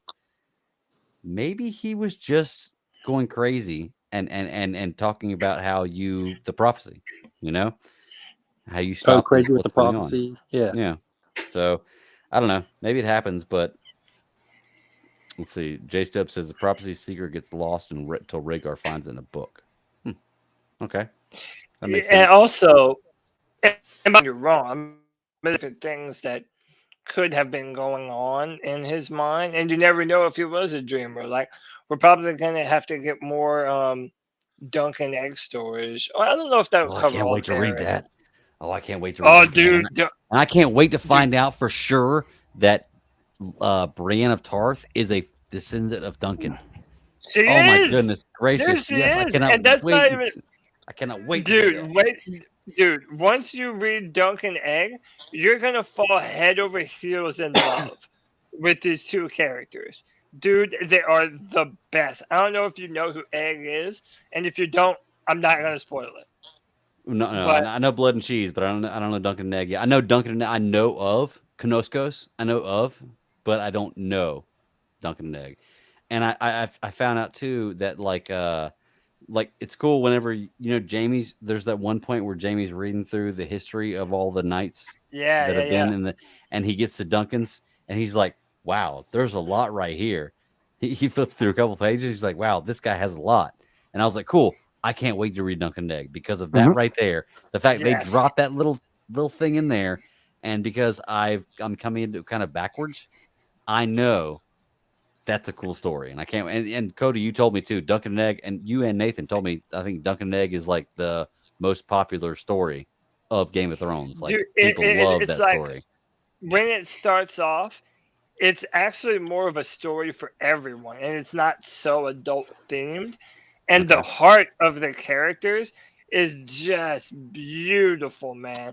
And, it deals with a younger character. So it deals with an older character and a younger character. And again, I'm not going to give too much away to you, but classic George R.R. Martin, he still has like 4 more of them left to write.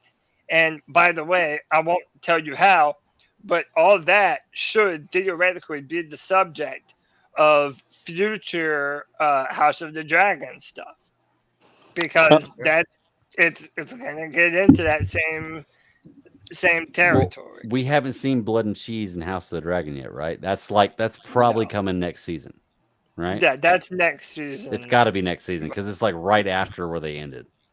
Is he writing all these prequel books just to give you like a to bring it all towards the end. Yeah, so I actually posted this meme the other day. It's like the fans who know that there are fans that are mad that he hasn't written the next book and that he hasn't put it out yet. But then when you realize that it tells more of the story when he went back and wrote Fire and Blood and wrote the Dunk and Egg novellas, and that they just add more to the lore and the story that's going to make the ending even more impactful. I'm excited, man. I really am. Like now that I've almost finished the series, and I hope that if Ashley gets home in like the next 20 minutes, 30 minutes, I'll stay up and watch one more episode tonight. But How many episodes you have left? 5 o'clock's coming real soon. 3. But the good thing is I'm off. After I get off tomorrow, I'm off Sunday and Monday. So I will definitely have this series finished Oh, dude. by Monday. Yeah, Definitely. we need to spend at next Friday. We need to spend at least 30 minutes Hey, talking hey, about. Greg, how do you think it ends? Oh How do you yeah, think that's the a good characters question. go? I think that Hound kills the Mountain. I think that Cersei dies. I think that Daenerys wins the Iron Throne, and I think that Jon Snow has an opportunity to take it but turns it down. Because I know that people have told me they hate the way Jon Snow's story ends, how it's not wrapped up. So it makes me feel like he's just kind of there in the ether when it's all done. I know that Cersei's a hated character, and she's probably going to die because you want that feeling. I've wanted the Hound to kill the Mountain since like season 2. So I mean, there's a lot of things, and I'm pretty sure most of those I'm right about. There's a I've been fortunate enough to not be spoiled about a lot of stuff on the show so far. However, like Walking Dead, I knew a lot of things going in. Like there are a few things that whenever it's going in, I know this is going to happen. Like, so I'm just excited to see it. However, I still wish that all of this stuff with the Golden Army and the Bank of Bezos and all that stuff, or Bank of Bezos, whoever that bank is, Cersei and all that, I wish that would have happened before the long night, because I feel like they were spending the whole show to build up to the long night. And if you don't have that be your finale, you kind of fucked up. Like that should have been the end. That should have been the end. And then after that, we decide who's king and queen. And also, I'm sorry, I know this is not going to happen, but wouldn't the easiest fucking solution just be for Jon Snow to marry Daenerys? Like seriously, like I know it's his aunt, but I mean you've already fucked. Like come on, Yeah. Like, and we know Targaryens have no problem with brothers and sisters. And they can't Yeah. have kids. Wouldn't the So simple Joe Dirt. solution just be y'all two get married instead of fighting over, well, I'm going to be the queen and you're going to be the Warden of North? No, fuck that. Let's just be king and queen together. Dude, They cousin, can't have that's kids. Yep. dude, Can't have cousins kids. marrying. That's barely even incest to Targaryen. Right, exactly, yeah. And not even Kev, cousins. you bring up They're the golden second point cousins, though. right? Not even cousins. She Not- can't that's have niece and kids. nephew. No. She says she can't have kids because some crazy witch doctor told her. I know. And you know what? The whole thing about the sun setting, blah blah blah. Like she crossed the sea. It's almost like is that what this whole thing was about? But yeah, here's the thing. It's you can tell because I mean, Greg, you've even seen it now. It's the it's Jon Snow. Like it's like the moment that he found out, he's like, that's not right. Aegon Targaryen. He was raised Yeah. to start Real in name, yeah. Targaryen, so Yeah. Which, by the way, I'm never going to, but if I ever have a son, Aegon. That's the name. I love it. love it. Aegon's the name for sure. 7th of his name. So.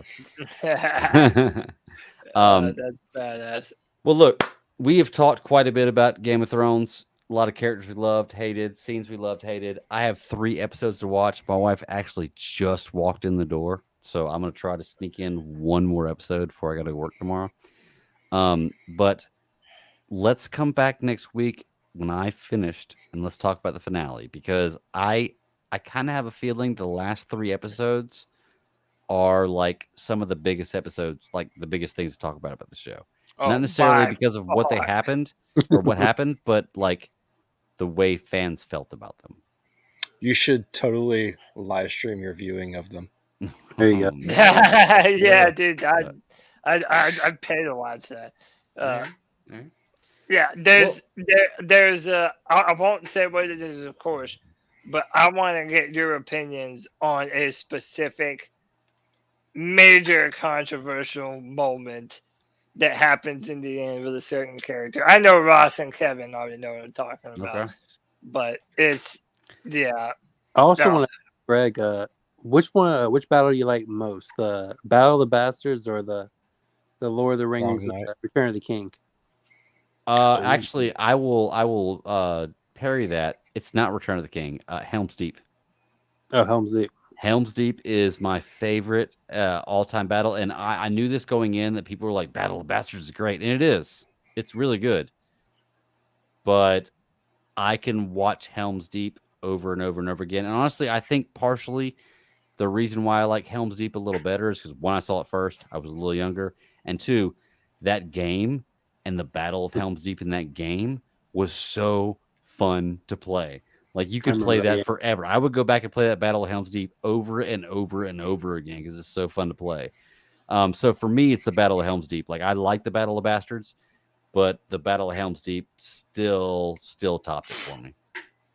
I just love the chaos of Battle of the Bastards. Oh, just it's crazy. Nowhere horses runs by and just knocks them down. It's crazy. But Hardhome is also one of my favorites. which one's Hardhome?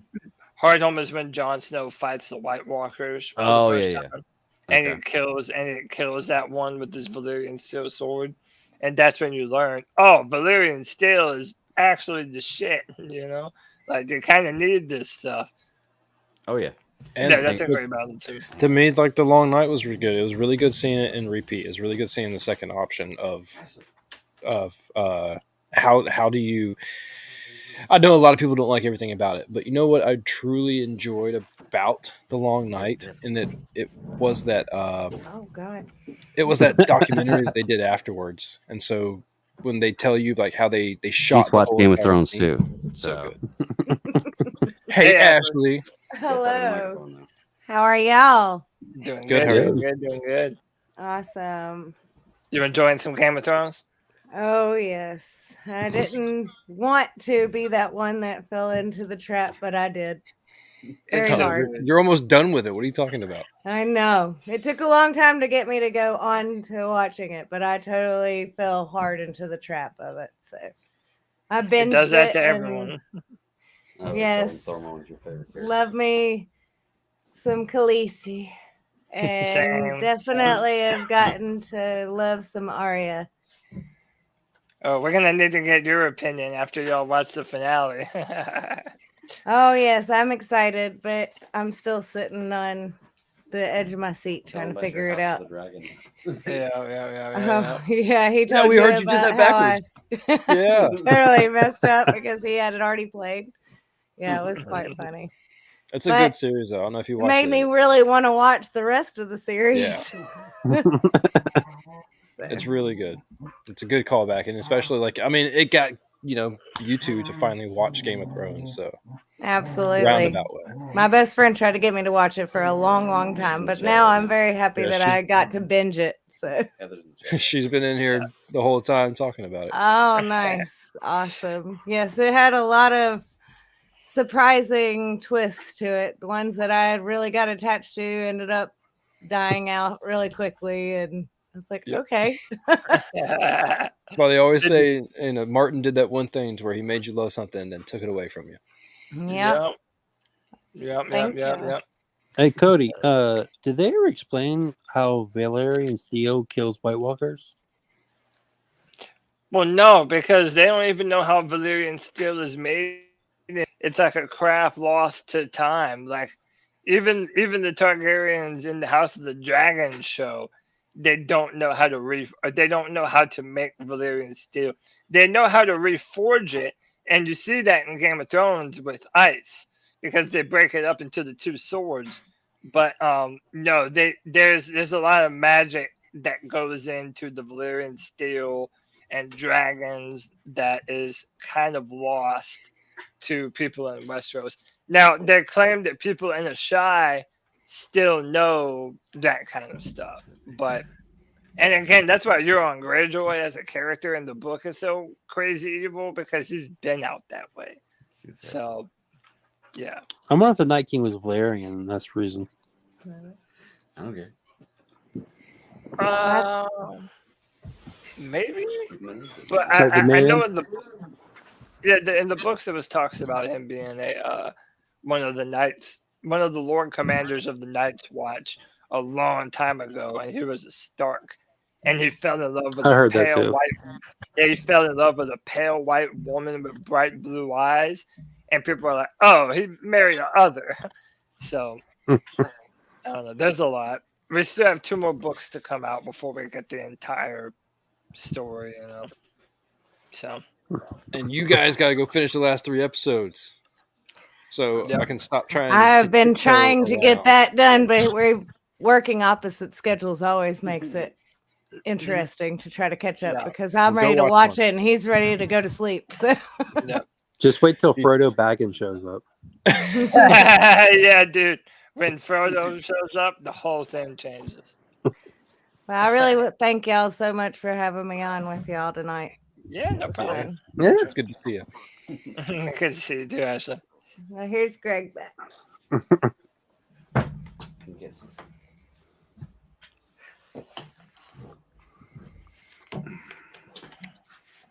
All right. We're not going to hold you up. You need to go watch it. No, I Yeah. definitely need to go watch it, but I had to throw her on. You know, I know she wanted to talk about it. And actually, I may see if she's not working next Friday, if she wants to go on, if I get a splitter here, she can come on and talk about the whole show, because Do it. Especially we're definitely going Carrie. to look. This is a bonding experience too. Like, seriously, like her and I have loved being able to like look forward to watching this. This show is phenomenal. Yeah, I'm so- loving this. I am so upset that I did not watch it before, but at the same time, I'm really glad that I get to watch it like I am right now. Like, I have so much to take in right now between the books, House of the Dragon, this. It's just been phenomenal, and I've really loved it. Let's go ahead and wrap things up. We're 3 hours in. We're a little past midnight right now. I still got 3 episodes to watch, which I have Sunday and Monday off. I will definitely have all 3, like the all season watched last by next week. Dope.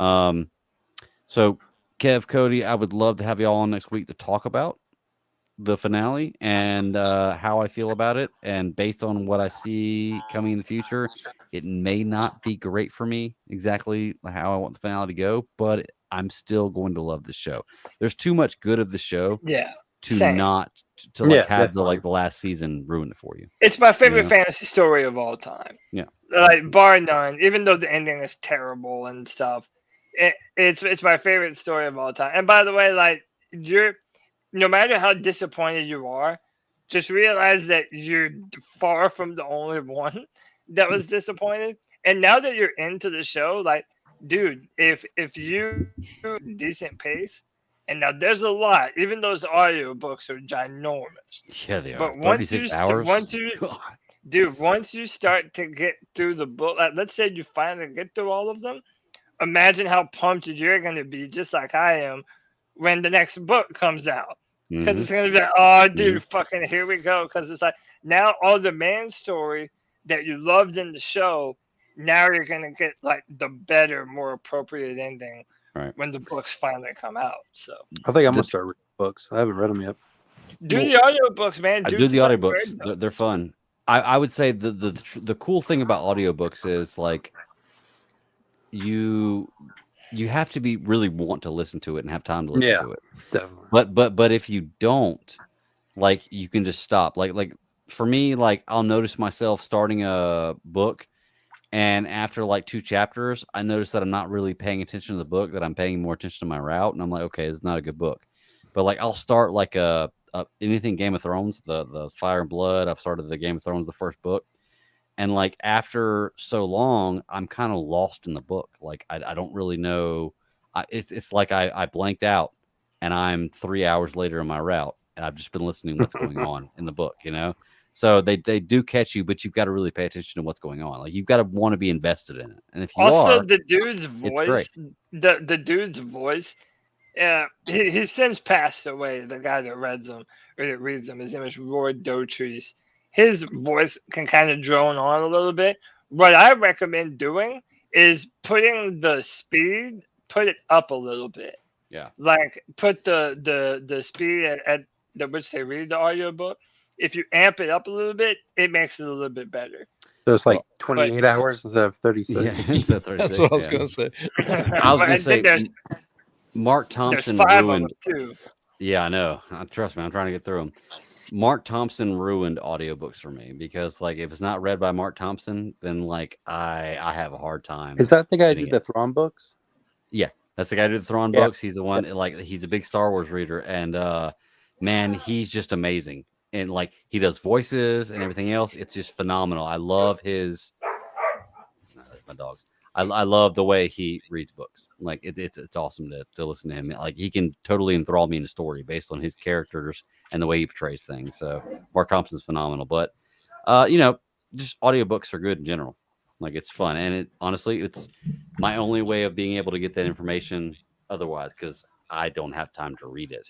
Yeah. But I have all day long to listen to it. So Yep. hey, buddy. All right, Well, cool. my dog's calling me in the room. Y'all want to go ahead and wrap up Game of Thrones tonight? We'll come back next week. We'll finish the finale where we can spoil everything for Greg. Or we won't be spoiling everything. I'll know everything. But we can spoil anything, talk about anything. Sure. We're Cool done. deal. Let's do it. Well, Kev, where can they find you at, buddy? You find me on Twitter, White Chocolate Espresso. I'm usually saying some dumb shit or posting shit to piss Cody off. Yeah, it's always fun. Yeah. That's my goal in tweeting stuff, is piss Cody off. So Yeah. Cody, where can they find you Kevin at, buddy? just posts dumb shit about South Carolina. So Hey. don't follow him. This is Team Tiger Cock, you know? No, yeah, Team Team Tiger Cock. Cock. So Cody, where can they find you at, buddy?